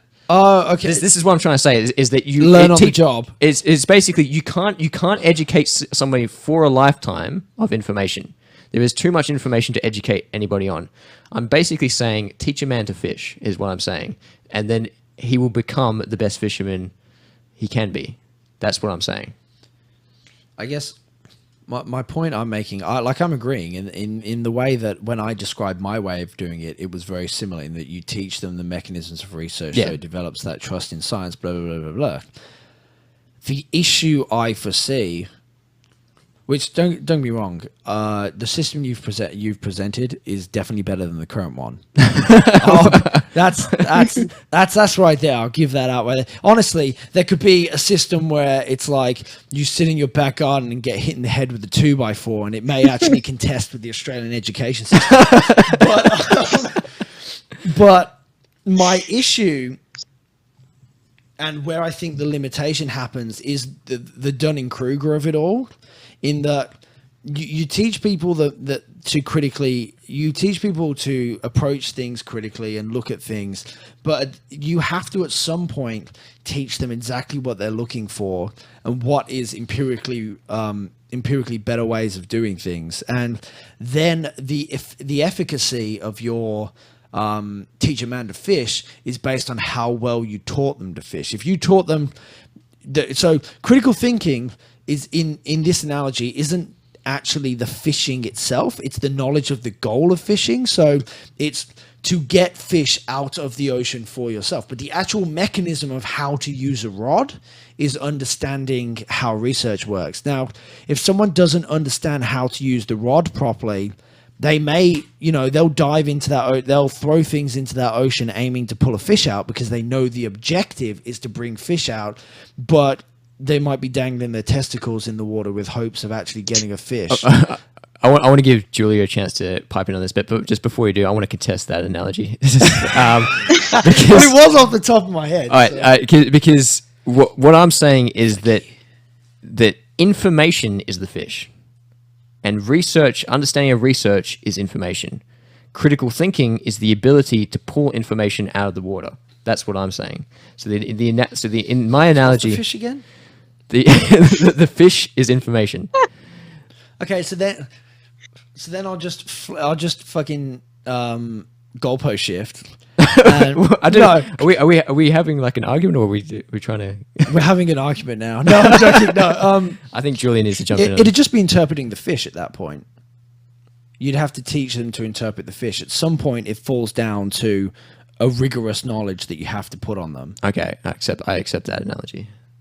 Cool. So wait, where did the testicles from this analogy go? The testicles? Yeah, because I said at one point, if they don't know how to fish properly, they may be just dipping their testicles in the ocean and hoping a fish comes out. I don't know why I said that, but but now it would just be someone puts their testicles in a fish and hope that helps them identify it, which I don't envision would be good.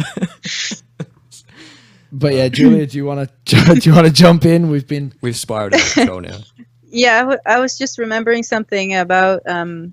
I think that was a study that somebody did where, when they informed expectant parents ahead of time about vaccines and how they worked, they were actually less likely to vaccinate their kids afterwards.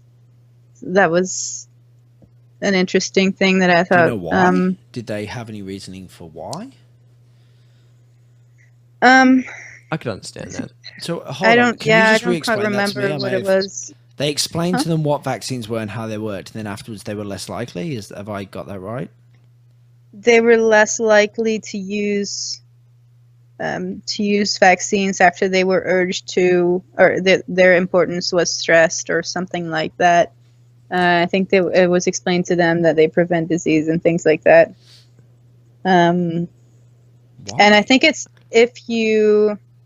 the idea was if you have people think about that question actively, they might tend to do what they feel is more safe, and it feels more safe to take no action than to take action. This actually segues into an article I was just reading, which is for one of our next videos. There'll be a few videos down the track now, but it's on emotion and decision making, and basically what a lot of it's quite backed up research now, and what this research is finding is that emotion, even regardless of how critical thinking you believe you are or how much you've weighed up the facts, emotion dictates your decision making more so than basically any other factor. So if you basically say and the most important two emotions are fear and disgust. So I can imagine if you say this is how a vaccine works, when to jab your child with a dead version of the disease and a bunch of other chemicals to stimulate their immune system to give them a potential resistance to this very damaging disease, the parents probably go, "Oh, that's not very nice. I don't like that. That sound, having Sounds scary. Yeah, that's scary. One, you're jabbing my child with these chemicals. That makes that would put fear in any parent. Two, the disgust of putting these these dead organisms inside your child is immediately going to trigger a disgust response, and then I think that will be true for anybody. Anybody with a working amygdala that will affect. So I can. It's perfectly understandable to me as to why those parents would be more likely to opt out of vaccinating once they're being confronted with those things. But that's I guess it really depends on the way that you communicate the information. I don't know what they did. I'd have to find that study again. It was quite a while ago that I heard of that. It is interesting though. But I guess in a lot of ways, I've forgotten about the research of this, but as Julia mentioned before, people usually take preference of non-action to action. So when you encounter a situation which is, we're going to give your kid like this vaccine with all these scary sounding thimerosal, it's mercury straight out of a thermometer, versus leave it as is now. Yeah. When unsure, people are more likely to lean towards the leave it as is now. So it is interesting, and it's again it's a limitation. That's a limitation of the communication between science, the public understanding science, because if you understand the vaccine, even then it creates there's difficulty. But when you understand exactly how vaccines work, and for example, the formaldehyde argument is far more convincing when you don't understand exactly how formaldehyde works. I'm gonna put forward a solution or a situation where treating people like animals. So that sounds bad, but that's exactly what we are. And unfortunately, that means that we have very emotional reactions to things, and emotions dictate like what we do more than we'd like to admit, unfortunately, more than I'd like to admit as well. But if you, for instance, parents crave a solution to saving their child when their child is in danger. They will do absolutely anything to protect their children from something. So until they feel like their child is in a threatened state, why would they introduce something outside of that? so that which could potentially put them in a threatened state. Like if the child's currently healthy, there's nothing wrong with it, and you say give them this vaccine to potentially protect them from a disease, which could, affect them at some point. They go, if they don't recognize the danger of that disease, then the fear and the disgust response of saying I'm going to jab your child with this virus is going to outweigh the concept of the emotional reaction to the potential disease. Well, that's exactly it. It comes down to a cost-benefit analysis which people run. Yeah. And when was the last time they saw like any of these diseases that again? When was the last time they saw measles? When was the last time and they go this disease that I haven't seen? This is one of the ironic things I feel about vaccines is they're one of the only medical processes that their extreme success damages them. Like their extreme success is detrimental to their rollout because it reaches this point where people don't register how much of a threat these diseases are without vaccines because they've lived their entire lives without that risk. But they believe there's this perceived risk if that needle goes into their child. So now they're like, I'm in a situation where I don't perceive a risk as it sits, but we're now going to inject this thing into my child that now I know or I believe to know, because they don't actually know, but I know to have this set risk that I believe to be significant. So I can either put them in a situation where they're exposed to some hypothetical risk that I don't see as being irrelevant, or that I directly do something to them that could cause harm. And that leans them towards I just won't do it. Now, once you understand that if everybody thinks like that and goes, well, I don't need to worry about vaccinating, then everybody, you're going to get those breakouts. And when you put to understanding the actual risks of vaccines, it kind of obviously that cost benefit analysis will change. Well, with the risk of falling into some confirmation bias on this, recently in Australia there was an outbreak of meningococcal, and currently there's no vaccine. The meningococcal is meningitis. It is. It causes meningococcal is the virus which causes meningitis. Because I had a meningitis vaccine, but I don't know if did I? I think it's a different strain. Right. Okay. But recently we've had an outbreak, and now we have people calling out for the vaccine because people are afraid. It's very, very bad, very damaging disease. Oh, it fucks you up. Oh yeah. And the fear is real with this one, and the response is very clear. People want a vaccine. There's when you see the damaging effects of the disease for yourself, that it's almost impossible, and for it to be very close as well, because it's people within your community that are being affected. That's what really drives the fear response to make people go, I need defense against this.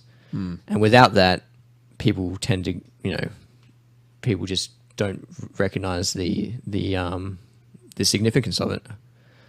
I think even if they do recognize the danger of the disease, if it's a non-action versus an action, the non-action has to be if both of them have a risk, the non-action has to have so much more risk for people to be more likely to choose that. To choose the action. And yeah, what you're describing is where it has reached that point where the risk has increased to that point where they do want it. But even if they do see, there is a risk, and even if they realize it might be something that's really bad, it's still a non-action still feels safer even if the risk is slightly higher. I think. Yeah. I agree with that. Yeah, that makes perfect sense.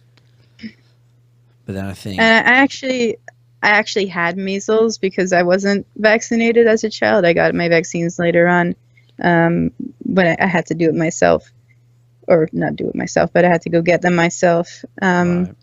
So I had measles, and the doctor actually came in and brought a medical student and took pictures because they never see it. They never see it anymore. Wow. Well, at least you didn't have autism. How old were you, if you don't mind me asking, when you got measles? I was a teenager, maybe 14, 15. Okay, so did it affect you badly then?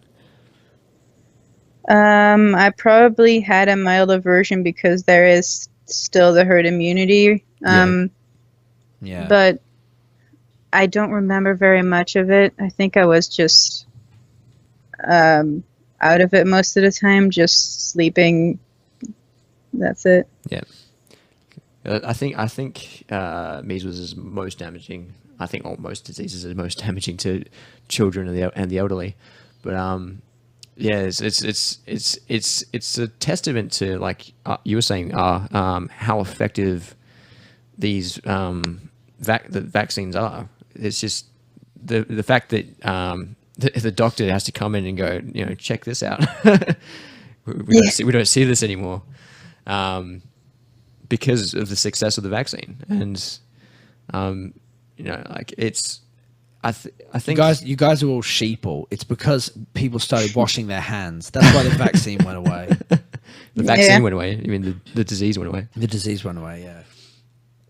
Yeah. Well, that argument freaking kills me because there'll be I've seen it when they show like data of the incidence rates in a population, and then the actual introduction of the vaccine, then the drastic, ridiculous drop of incidence rates, and they go, it's just because of hygiene. And I'm like, wait, there's like 13 different diseases that have dropped off like this, all like 5 years apart. Did each 5 years apart they just reached a new level of hygiene? It's like the first one they learned to wipe their ass, the second one they learned to wash one of their hands, the third one it's like what are only certain disease. It's like, you can play the card once, like you can't just increment for such a drastic change. You can't just... Each one of these drops in disease rates correlates with a new brand of soap coming out. That's exactly it. It can't possibly be the vaccine. You know what the best defense against disease we have now is the light sensitive soap pumps. That's the best thing we've got. What? Because your soap pump harbors germs. Have you not seen those ads? So now you don't have to touch the soap pump. Touch it. Yeah. Despite the fact you've just washed your hands after when touching. You touch the soap pump and then immediately oh my god. Have you not seen those ads? No, I haven't seen them. It's the funniest thing I've ever seen. So it's like, buy this pump because your soap pump harbors germs. It's like, well, I'm not really concerned about that because I don't touch it after I've washed my hands. Yeah, but then you're going to touch the doorknob though. Yeah, but I buy this light sensitive doorknob because your doorknob harbors germs. I press the soap pump to get the soap. I wash my hands. I don't touch the soap pump again, and then I leave the room. There's no but did purpose. You touch the sink? You got to get light sensitive sink. The handle for the tap. Yeah, the tap. The sink's an animal. You got to get a light sensitive everything. Tap. You basically just walk around your house moving your limbs and just everything's opening and closing at the same time. I can't touch anything. Light sensitive toaster. Another alternative would just be to wear gloves all the time and then take them off when you eat. Oh my god. Yeah. And so... And it does. I think all of these problems are interconnected when it comes down to, because at the end of the day, it's this understanding, which developing this understanding. For example, when you were mentioning one of the things Julia mentioned, which I jumped on them, was they have to perceive the risk to be considerably greater to take an action versus the inaction. Now, proper education, so proper understanding, allows them to make that cost-benefit analysis more accurately. So understanding research and kind of the things we were talking about before, effective science communication is one of those, because when it comes to medical science communication, that's essentially what the vast majority of them are doing, is I'm giving you information to help you form your cost-benefit analysis better, or to understand the impact of this. Now, when people don't understand how rigorous science is versus how rigorous friggin' natural news guy is, Adam, whatever the hell his name is. Yeah, well, I don't want to say his name. He's like... Voldemort. He who shall not be named. I think it's Mike Adams. I just said Voldemort's name. Come after me, Department of Wizardry. But or Department of Autism for vaccines. It's important to really get this. It is hard because now we fall back onto the same problem of how do you solve this problem to get people to make informed decisions? Because at the end of the day, you want them to make an informed decision. And if you make an informed decision on vaccines, the abundantly clear option is to get vaccinated.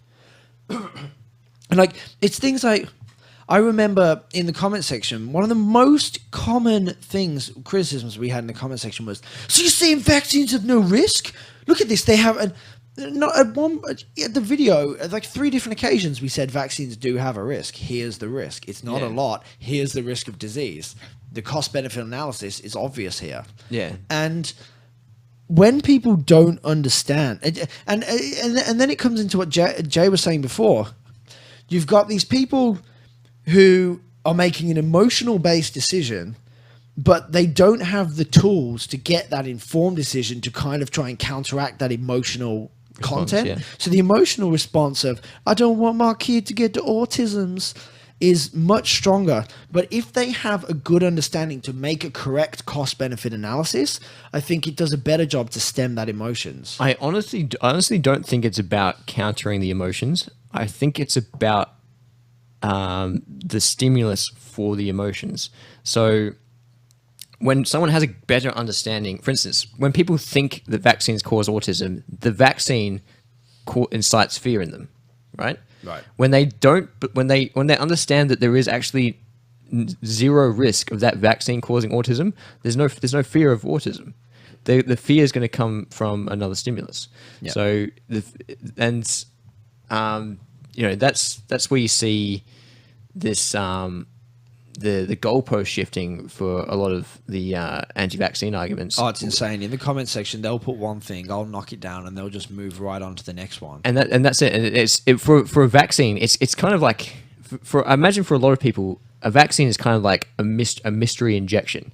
It's like needles are scary enough, but I'm going to put this mystery chemical mixture in this thing, and basically I'm going to jab your child with it. I mean that incites like fear in me. I don't even have kids, but it's understandable why people are afraid of it. And when you say, oh, this vaccine doesn't cause this one problem, people go, oh, what about the other problems? What about the infinite list of other potential problems? Because they've already attached the fear and the damage or the potential damage the vaccine can cause. They've already constructed that idea in their mind.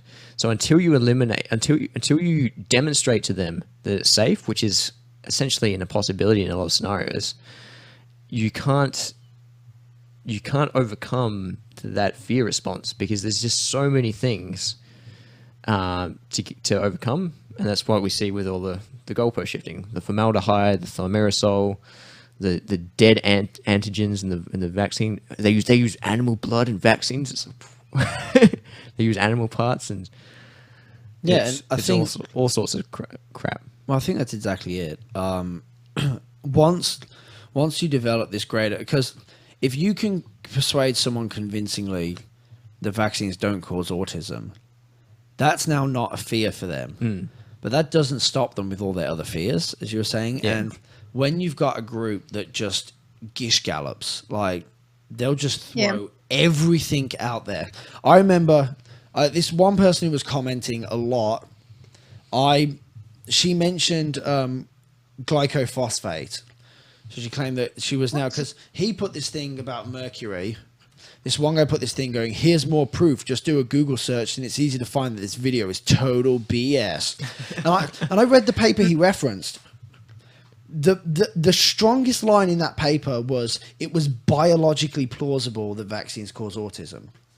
That was like that was the final, like, that was what the research was like. Take away from this paper, it was biologically plausible. I actually then looked up that academic and looked at his next paper he wrote, which was investigating it, and which he investigated it further and concluded it's not biologically plausible, which I thought was funny.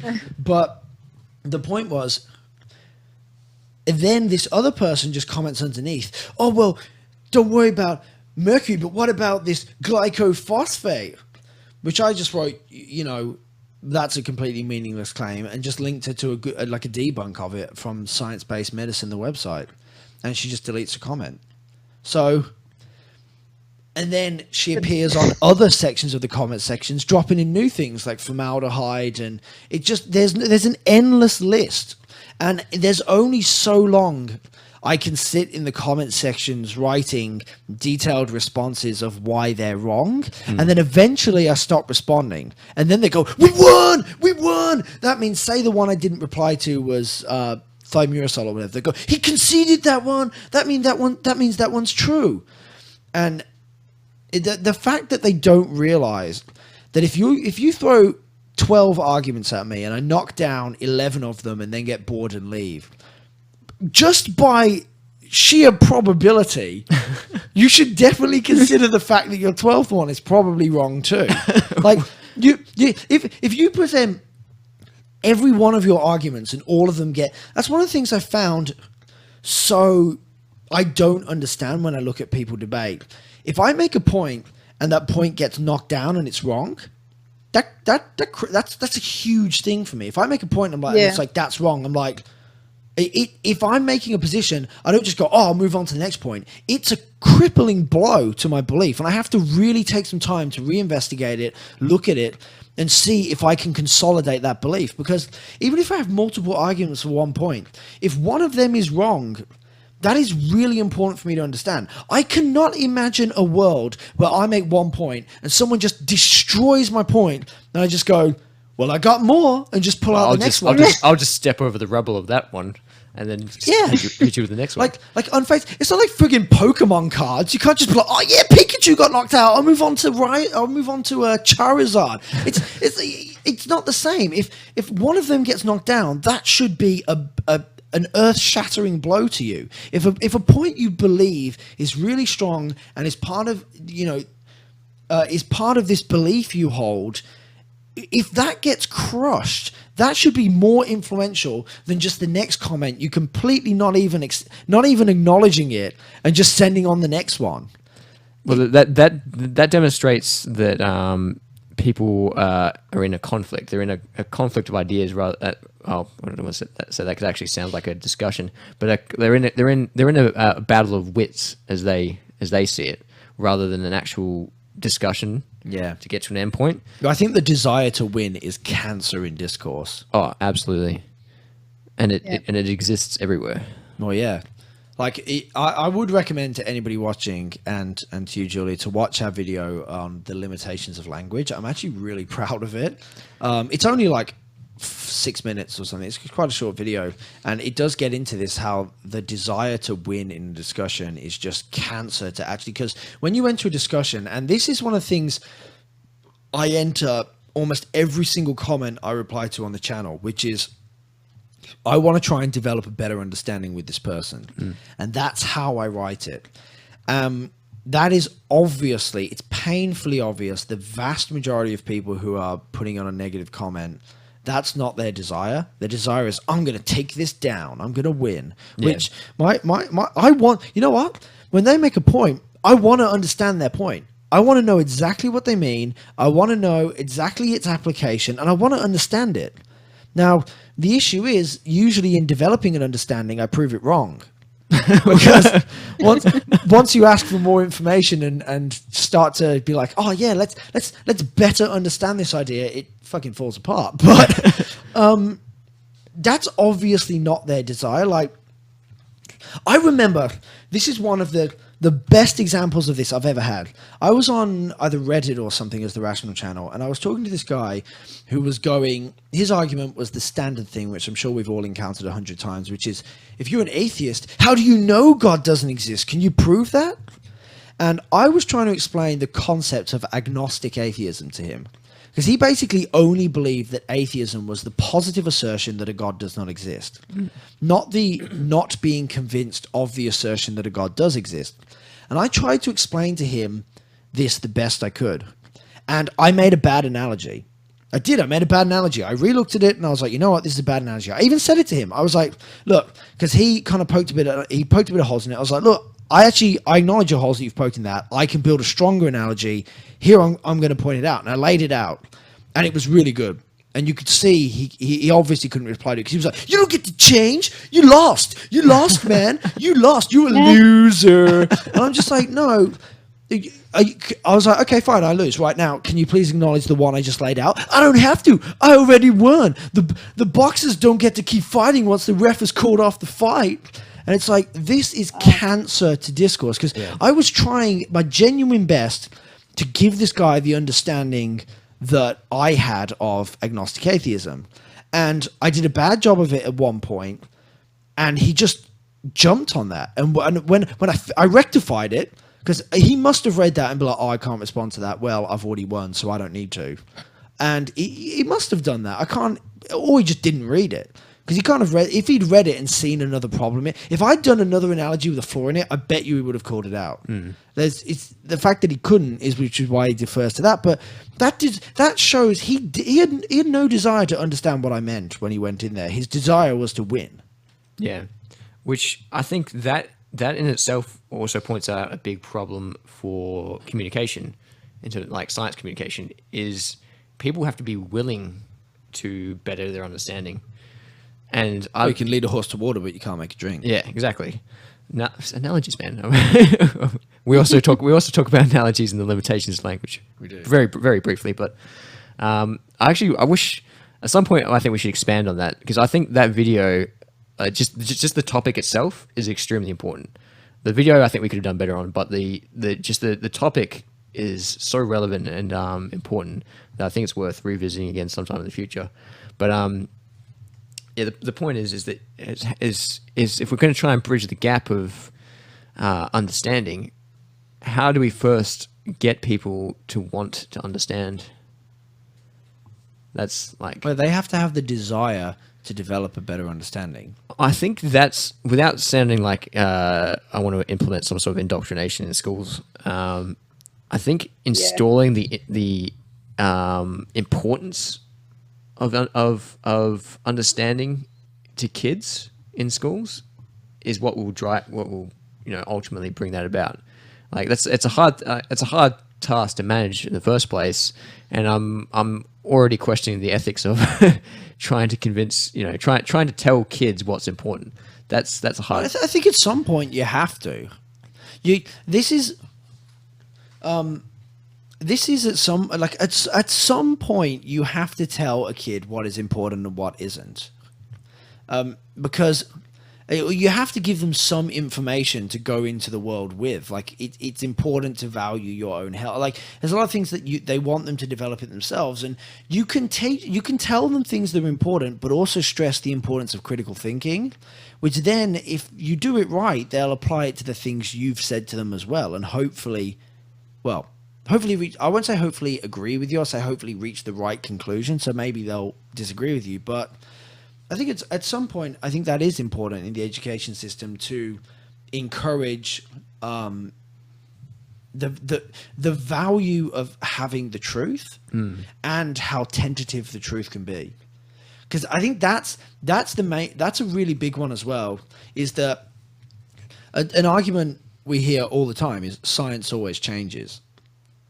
So why should we put trust in it? Why should we put trust in it now? Yeah. And I think people need to understand the fact that in science everything is tentative. I can't think of one thing that's one of the things I noticed when I'm at academic conferences is everybody talks in the most like tentative way of like, oh, this is possible, because the risk is someone in the room knows more than you is about to smash you in front of everybody, and you're just like, my career just got destroyed. Like everybody is so tentative, because even though we have this information, new information can emerge, new understandings can emerge. We could invent a new way, like learning the presence of infrared, for example.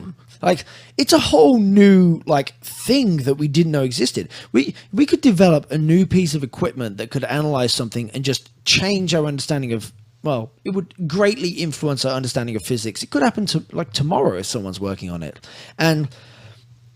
But that, just because that something changes, it doesn't take out the value in what you had initially. Because if you are going to wait for absolute certainty to act on something, you're never going to do anything. You're going to lie in bed and eventually starve and die. Unless you actually believe in absolute certainty and then you just put faith in. Well, yeah, exactly. But then if you put extreme value on having absolute certainty, you then won't be receptive to change. So when you have this value on, once I have this knowledge is right, I've developed this knowledge is certain. As soon as someone goes, oh, new evidence comes out that changes it, they're not going to accept that. Why would they? One of my pet peeves is that people don't acknowledge the fact that they weren't born with absolute understanding of everything. Like learning is basically a very poor execution of the scientific method. Like, you go through, you evaluate information, and then you adapt your knowledge to new information. But at some point, people go, "No, my understanding of this is now flawless. Everything I understand about this is perfect. So therefore, any counter arguments aren't going to sway me on this specific position." And like, I failed to understand how people don't acknowledge the fact that at what point did you become so flawless? At what point did you gain absolute certainty in anything? Yeah. I think there was a good essay. I think it was from Isaac Asimov. I love Isaac about Asimov. How you keep becoming less wrong. I think there was the example of the flat Earth was wrong. The globe Earth was less wrong, and it's like an what is it, oblate spheroid to be more exact. Yeah. And so you keep becoming less and less wrong. That doesn't mean you're not making progress, even though you're still somewhat wrong. And when you accept that knowledge is tentative, it really changes how you approach life in a lot of ways and how you approach what you know. Because when you acknowledge that information is never really done, there's, because I think we're always get like edging closer to being right, when it's very, very rare in science that we go, new information comes out that proves something, the flip side is right. Usually it's, this model is wrong in this way, and this is a better model, and this is a better model. And it's very rare that, for example... Doesn't mean it's right completely. Yeah, exactly. But it's very, very rare that we get a complete flip, however. It's not like when someone goes, oh, we thought the world was round, it's actually a pikelet. Like, it's very rare that you get something that's a total flip. It's almost always just version 2.0. Yeah, an addendum, version 2.0 of what we had before. I wish I had my master's thesis in front of me, because when I wrote in I might actually make a video where I read out my my personal thoughts section I wrote in it, and my theme for it was disappointment. just like your life. Yeah, which a lot of people don't expect you to take when it's like, look, you've completed this, but I was disappointed because, and one of the things I wrote, I don't want to try and quote it because I actually wrote it so eloquently that if I quote it, I'm going to butcher it and upset myself when I read it when I get home. More disappointment. Yeah, more disappointment. But basically, I was explaining that when I went into this degree, I had a question that I wanted an answer to. And I thought I was going to leave the degree with an answer to that question. But what I left was with a partial answer to the question and 25 more questions that erupted as a result of that partial answer that I got. I expected something finalized. I expected to go in, I want to know this, leave, I know this. But what I left with was, I want to know this, I kind of understand this better. And look at all these gaps now. And I wrote about how for every question you answer, you get 3 questions more. And it'll be a never ending battle at least in the foreseeable future. I would imagine the universe will reach heat death before we work everything out. And that for me really does change the way I approach things and change. I'm so quick to question what I know. I'm so quick to go, oh, look at this conflicting evidence. I'm going to reevaluate an entire thing that I hold quite strong. And almost always I reevaluate it and go, nah, I'm fine. But there are times when it has changed. And the knowledge, having done that research as well, helped me build that understanding of just how tentative everything is. And that's something that I think the education system would do a good job to convey. Because if you convey that everything is tentative, you've now made everybody more open-minded, which is essentially the goal when it comes to, because first you have to build the intention for them to want to know the truth. Then you have to give them the tools to be able to determine that truth. Even if we can create a system that gives them the tools, if they don't have the intention, it doesn't matter. You've wasted your time. Funny enough, it actually sounds like you're getting close to an answer to the problem we had. Like maybe not the ultimate answer, which would be contradictory to everything we just said, but we're getting closer to a potential solution by the sounds of it. Yeah, because but I don't think it takes place just. I think we focus quite heavily on the education system, but I think there are other prongs. I think science needs to change as well. Science right now, as I was outlining before, the way they set up a presentation, for example, how I'm told to present to scientists versus I'm not taught how to present to the public. That's not part of anything I've done. I've learned that from my teaching, which when I first started teaching, I couldn't do it nearly as well as I can now. But science isn't right. The scientific system is not built for the public. It's built for academics. And that makes sense because it's going to work best. Look, we could make fantastic discoveries if you don't have to worry about what people believe, but you just follow your path of research. If you don't care if anybody accepts it or not, and you've just got unlimited access to money, we could expand human knowledge for some very specific people would progress pretty far. And that's kind of the way academia has been made, is this, you have to be able to address academia. You have to present your stuff for the peer reviewing system, who you will be criticized by academics. It doesn't come down to the public nearly as much as I think it should. And scientists are notoriously bad at dealing with the public. Well, I don't think it should involve, the public shouldn't be involved in the scientific process. No, they shouldn't be involved in it, but they should be involved. They should be granted access to it.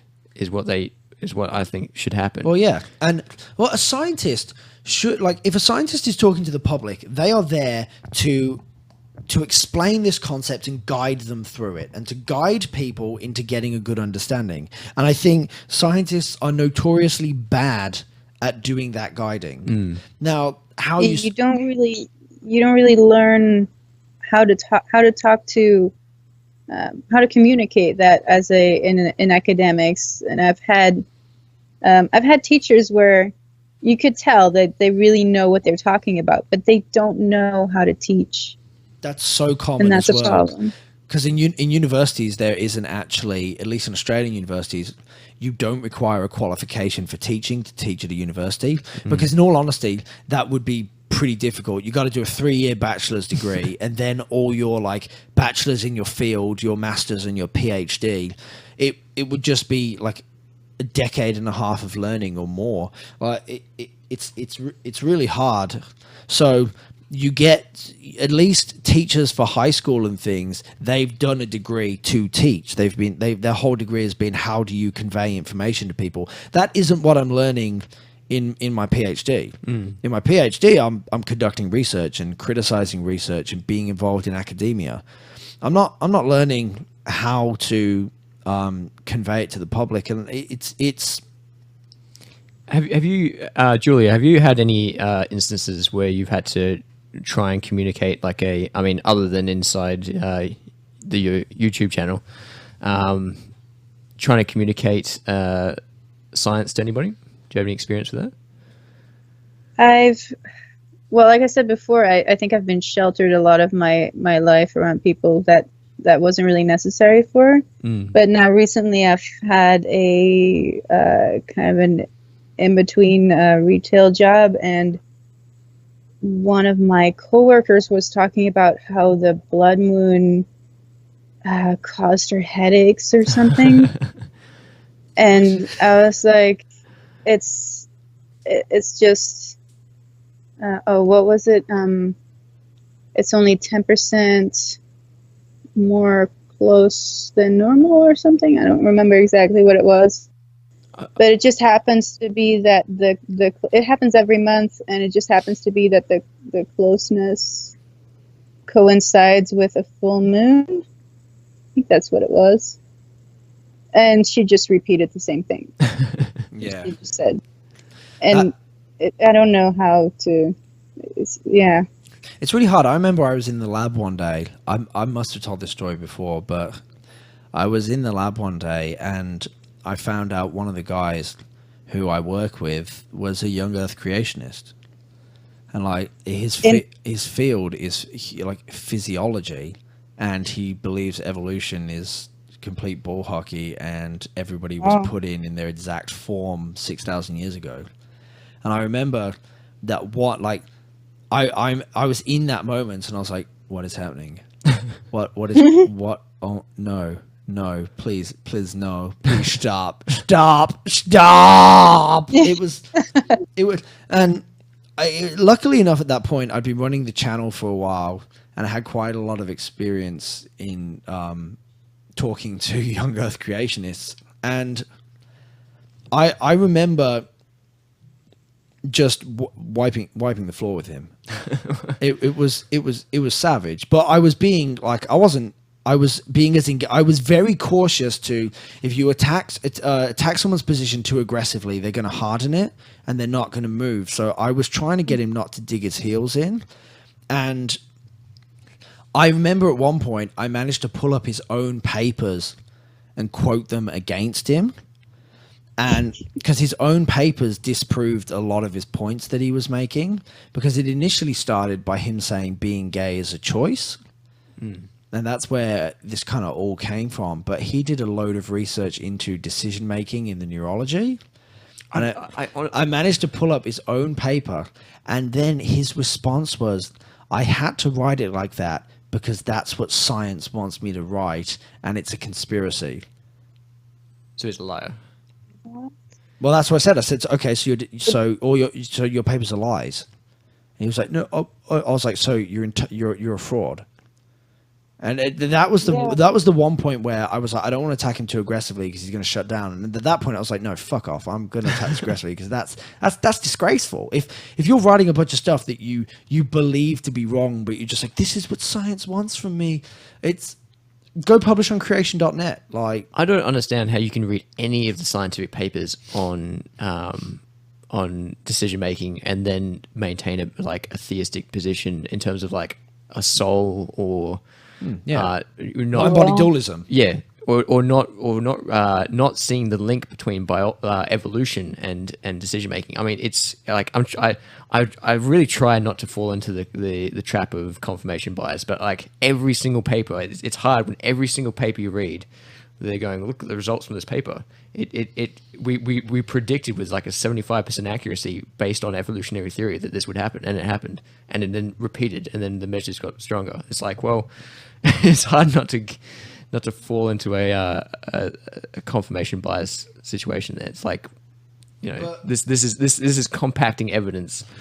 That's what made it worse about having someone who I knew understood science, because there's a published scientist to make that same point, because the conspiracy point is retarded. Yeah. Like it makes when you're on the inside, he's literally on the inside. Well, yeah, exactly. He's contributing to the conspiracy. He literally published a paper within the conspiracy. You know what I just realized?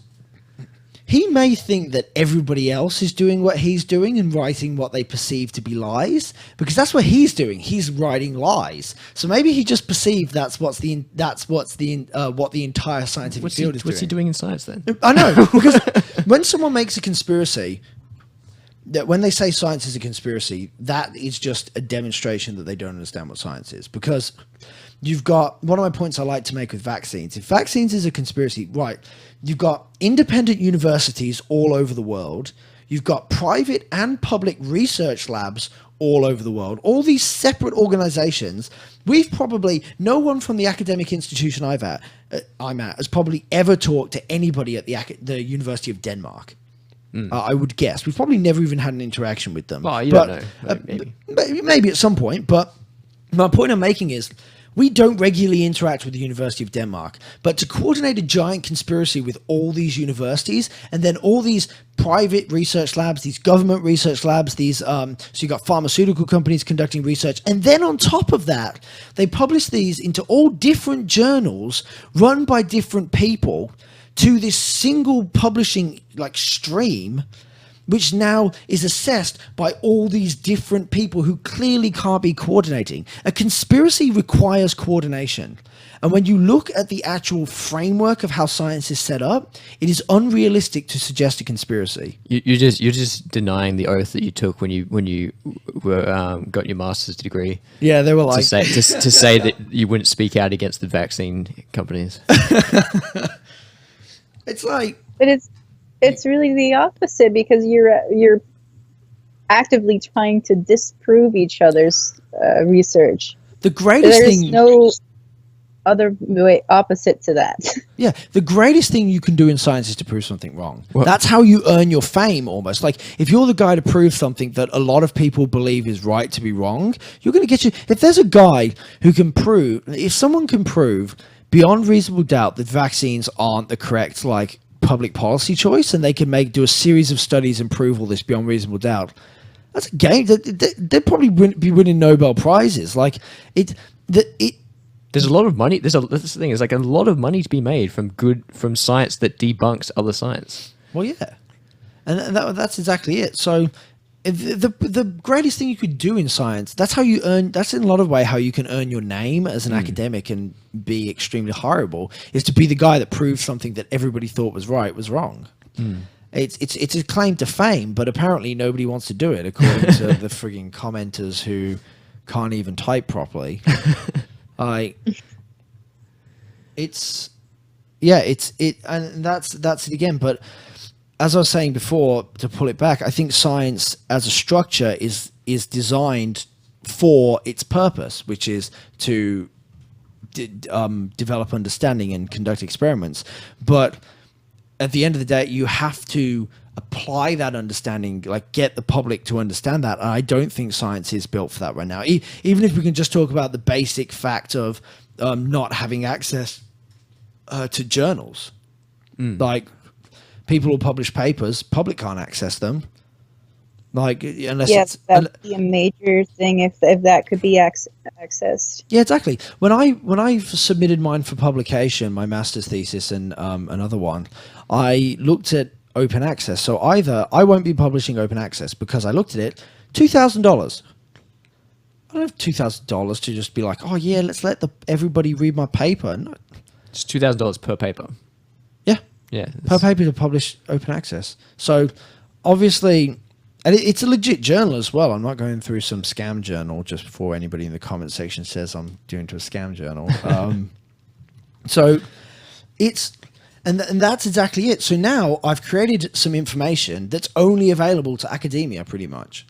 And that's when you get journalists And that's where journalism comes in, because a lot of journalists like who do science report have access to papers and they get access to them. And then they write a report on that paper, or they write a piece on it. And that's what the public gets from that paper. And when they get the Harvard paper for fluoride and that person writes, Harvard says fluoride drops your IQ, and that's the title, they've completely failed in their duty to report that. And if the paper was open, and if I actually believe that paper is open access, but in a lot of examples outside of that, which is why it makes it so unexcusable that nobody understands how it doesn't say that, because they could just read it. But the majority of times I get, like, for example, I'm looking at the comment section right now, and this guy that's saying mercury causes autism, it's the dailymail.co.uk that he's linking me to. Yeah. So he's linking me to them, and even the article itself wasn't written as badly as he thinks it was. So I think he may just be literally brain dead. But it's still, they have a responsibility. And when we've created, there's this body of knowledge that the public can't just go into and look at. They have to have people as middlemen, and the middlemen are scientists who suck at communicating to the public, and journalists who suck at understanding science and presenting it in a balanced way. So you've got middlemen which are just bad at their job. So now we've got this body of knowledge that is being conveyed poorly to a population that doesn't have the understanding to actually investigate it themselves. It's just problems on top of problems. The solutions I see to this are the changes we've discussed in the education system combined with the open access of science. But then how do you fund anything? If every paper's open access, it has to make money somewhere. Take all the funding out of the military and put it into science. That's how you do it.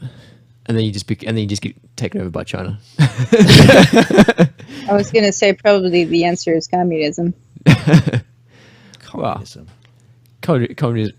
Communism's legit. Well, you know what's funny? There's actually a really good discussion we did where I talked about public funding science versus private funding science, and like how a communist model approach to science has the advantages and disadvantages of both. I think I remember that, where we both advocated for socialist healthcare and socialist education and science, and then like an open market on other industries. Yeah. So, well, science, for example, blue skies research, just, research as to why is the sky blue, so just investigating is really important to do. Now, nobody wants to fund that. Like, there's no financial nobody gives a crap if you go to friggin' like a medical company or Gatorade or something and say, I just want to know. I just want to know. Just one second. Okay, so I just want to know how this works. Then why are they going to give you money for that? They want applied research, and applied research takes what we have from blue skies research and applies it. Applied research can only go so far if you don't have people doing blue skies research. Now, applied research may be best, or at least most efficiently, when it's funded by private companies, because they have a goal. We want you to develop this. Now, the Australian government tried to pass a thing which was a change to medical research funding. This was a couple of years ago, and they wanted to basically, they gutted funding to a load of things and said, we're going to create a $20 billion funding for medical research. So if you're doing research into cancer, you'd basically have access to like unlimited money. But they refused to open it to engineers who design medical equipment. Who were doing things that lead to these discoveries. And that again showed that government has a poor understanding of how science works and hence can't make effective science policy. So they're stuck between a rock and a hard place. I think that, but at some point you have to have people funding blue skies research. But if you make it so that blue skies research, so the government has great funding opportunities, you're going to get people who don't bother to apply for private funding because it's hard to get. If the government funding is easy to get, they're just going to rely on that. So then we get, and sometimes the intervention of private people is a good incentive, and it can increase incentive for these things, but it's just the difficulty of when and where to use it and how you restrict it. But have you actually? I did want to ask this, Julia. Have you had to hunt much funding down for research you've done? I haven't actually. I only I basically just finished my degree, so I did my master's thesis, and I did an internship as part of my master's. That's the research that I've done, and I didn't. I wasn't the one to have to do the funding for that. Yeah, because right, like, yeah, it's killer. Like, right, my master's, I wanted to get external funding so I could do more. Couldn't find it. Now my PhD, I'm trying to get external funding, and it's just so hard to hunt funding down because you're basically emailing companies and being like, "Hey, I see you have some dollary dues. Science could use those dollary dues." Just going to people out of the darkness and just be like, "Yo, give me some money. I'll do science for you. I'll do science for cash." Side note: there was actually a petition to change the Australian currency to dollary dues. There actually was. I wish they'd done that. I would have been so happy if they did. Tobias, do you accept a $900 call from the States? Oh my god! I think that's probably a good point to start drawing the conversation to a close. I think we've kept you up late enough. Yeah, and Jay has to go to work because I'm a wage slave. He's a wage slave selling his labor for petty dollars to buy capitalistic TVs and I'm supporting the bourgeoisie. So, is there anything you wanted to add as a we'll do final thoughts? Any final thoughts for anything we've said, Julia? Anything we've touched? I think we got very far. You go. Oh, I was gonna continue on that. I probably will have to deal with the whole funding thing pretty soon because I'm getting a proper lab job soon. Oh, excellent! Which is awesome. Congratulations, but also my condolences. Yeah. Working in academia has probably aged me 10 years. Like, yeah. But we'd love to catch up with you and see how that's going sometime in the future. Yeah, we'll see how that goes. This is completely new to me. Yeah, but it's been great talking to you guys. Yeah, it's been great talking to you too. Sorry if we've been pretty hard to get a word in edgewise. We tend to go off on rants and get sidetracked quite a bit. But I think this has actually been one of the more on topic podcasts that we've done. I remember one. I'm gonna learn to interrupt you guys a little bit more. Yeah, just jump in because just goes and goes and goes. Hey, I do as well. But no, I do. I don't stop talking. Honestly, my girlfriend hates me because of it. She beats me. Yeah. So thanks for coming on. Yeah, thank you very much for coming on. Yeah, we'll probably let you go so you can go to bed. I would say to everybody, make sure to go check out her channel. She does have some really good content that I've thoroughly enjoyed. And if you click that subscribe button, you haven't got to worry about getting spammed in your subscribe feed. They're not too often. So come on, guys, just do it. I have some more in the pipeline, so hopefully I'll be able to put out some more soon. That's great. There you go. Go check out our channel. So yeah, everybody check out our channel. And Julie, thank you very much for having you on. It's been a great conversation. Probably one of the... I've really enjoyed this one. It's been really good. Great. All right. Bye. Okay, all right. I'm going to hang up on you now unceremoniously so that we can do the post-show goodbye. All right. See you, Julia. Okay, see you later. Thanks for being on. Sleep well and all that jazz. All right, have a good night. Yeah, you too. Bye-bye. Bye. Ugh, that bitch. No, I'm sorry. You should have pretended to hang up and then said that. That would have been better. We could have got a response out of it. No, it was really good having GeneticJulia on here. Yeah, I think that was a really good a topic to cover. Yeah, I think it was. It's a really interesting topic, and she had some good insight for it. I've really wanted to talk about that topic for a while as well, because I think science communication is such an important thing and bridging that gap. You know, it sucks that you have to go to work, and it sucks that it was late for her.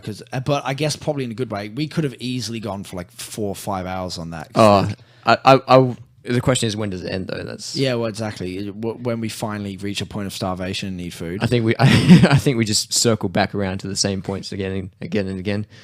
Yeah. But yeah, no, I think that was a really productive discussion. Yeah, I think it was. I'm really. We need to throw a code in so that people get to the end. Patrick Swayze. No one will be able to spell. No, Do it. Jay's got one. I'm just reading something off a pencil, so this probably I might get done for copyright on this. Copyright. How hard is it to read a fucking pencil? I can't even pronounce it. You read that. Oh my god. Steetsler. You know what? Patrick Swayze is easier for people to do. Patrick Swayze is the code. All right. Yeah, Patrick Swayze. I don't even know who Patrick Swayze is. I know him, but I can't describe him. I can't for the life of me think of a movie that is. That shows how successful his career is. No, so yeah, Patrick Swayze is the code. We forgot to ask her whether she'd fight a bear or a wolf. Damn. Oh, I forgot the ultimate question. Well, we failed. The tradition we wanted to starting from the last episode, we failed on the very next episode. Yeah. So yeah, thank you everybody for listening. If you've got this far, you know, we love you a long time. Please leave a comment. YouTube has just messed up this algorithm lately where interaction is the only thing they're basing promotion of channels off. So please leave a like and leave a comment. I'd love to hear what you guys think about this. And one of the things I would love to hear, and I'm sure Jay would enjoy reading this too, is what you guys would propose as solutions to the gap between science and the public. Any ideas that you guys have on any of the things that we've said, particularly on bridging that gap? I'd really like to hear. Please don't leave comments leaving anti-vaxxer sentiment though. I can't deal with it anymore. It's just so crazy. Well, I don't want to discourage freedom of expression. Yeah, if you wanna drop some anti-vax stuff there, go ahead. Go for it. Please, especially if you've got a good argument, that'd be excellent. I assume they'll believe their argument is good, even if it's not. That's a good point.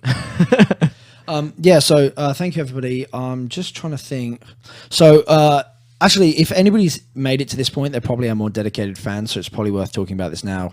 With our upload schedule, we've changed it to 2 weekly, and it has been fantastic. We've had video. We're now ahead. We've got a couple of videos already done. So we could just release them all, but what we want to do is really sit on those videos and release them 2 weekly, so we're not under as much pressure. We're writing really high quality videos at this point, which I'm really proud of. I think we've got a video coming up on this fluoride paper, which I think is just really well done. I'm quite proud of it.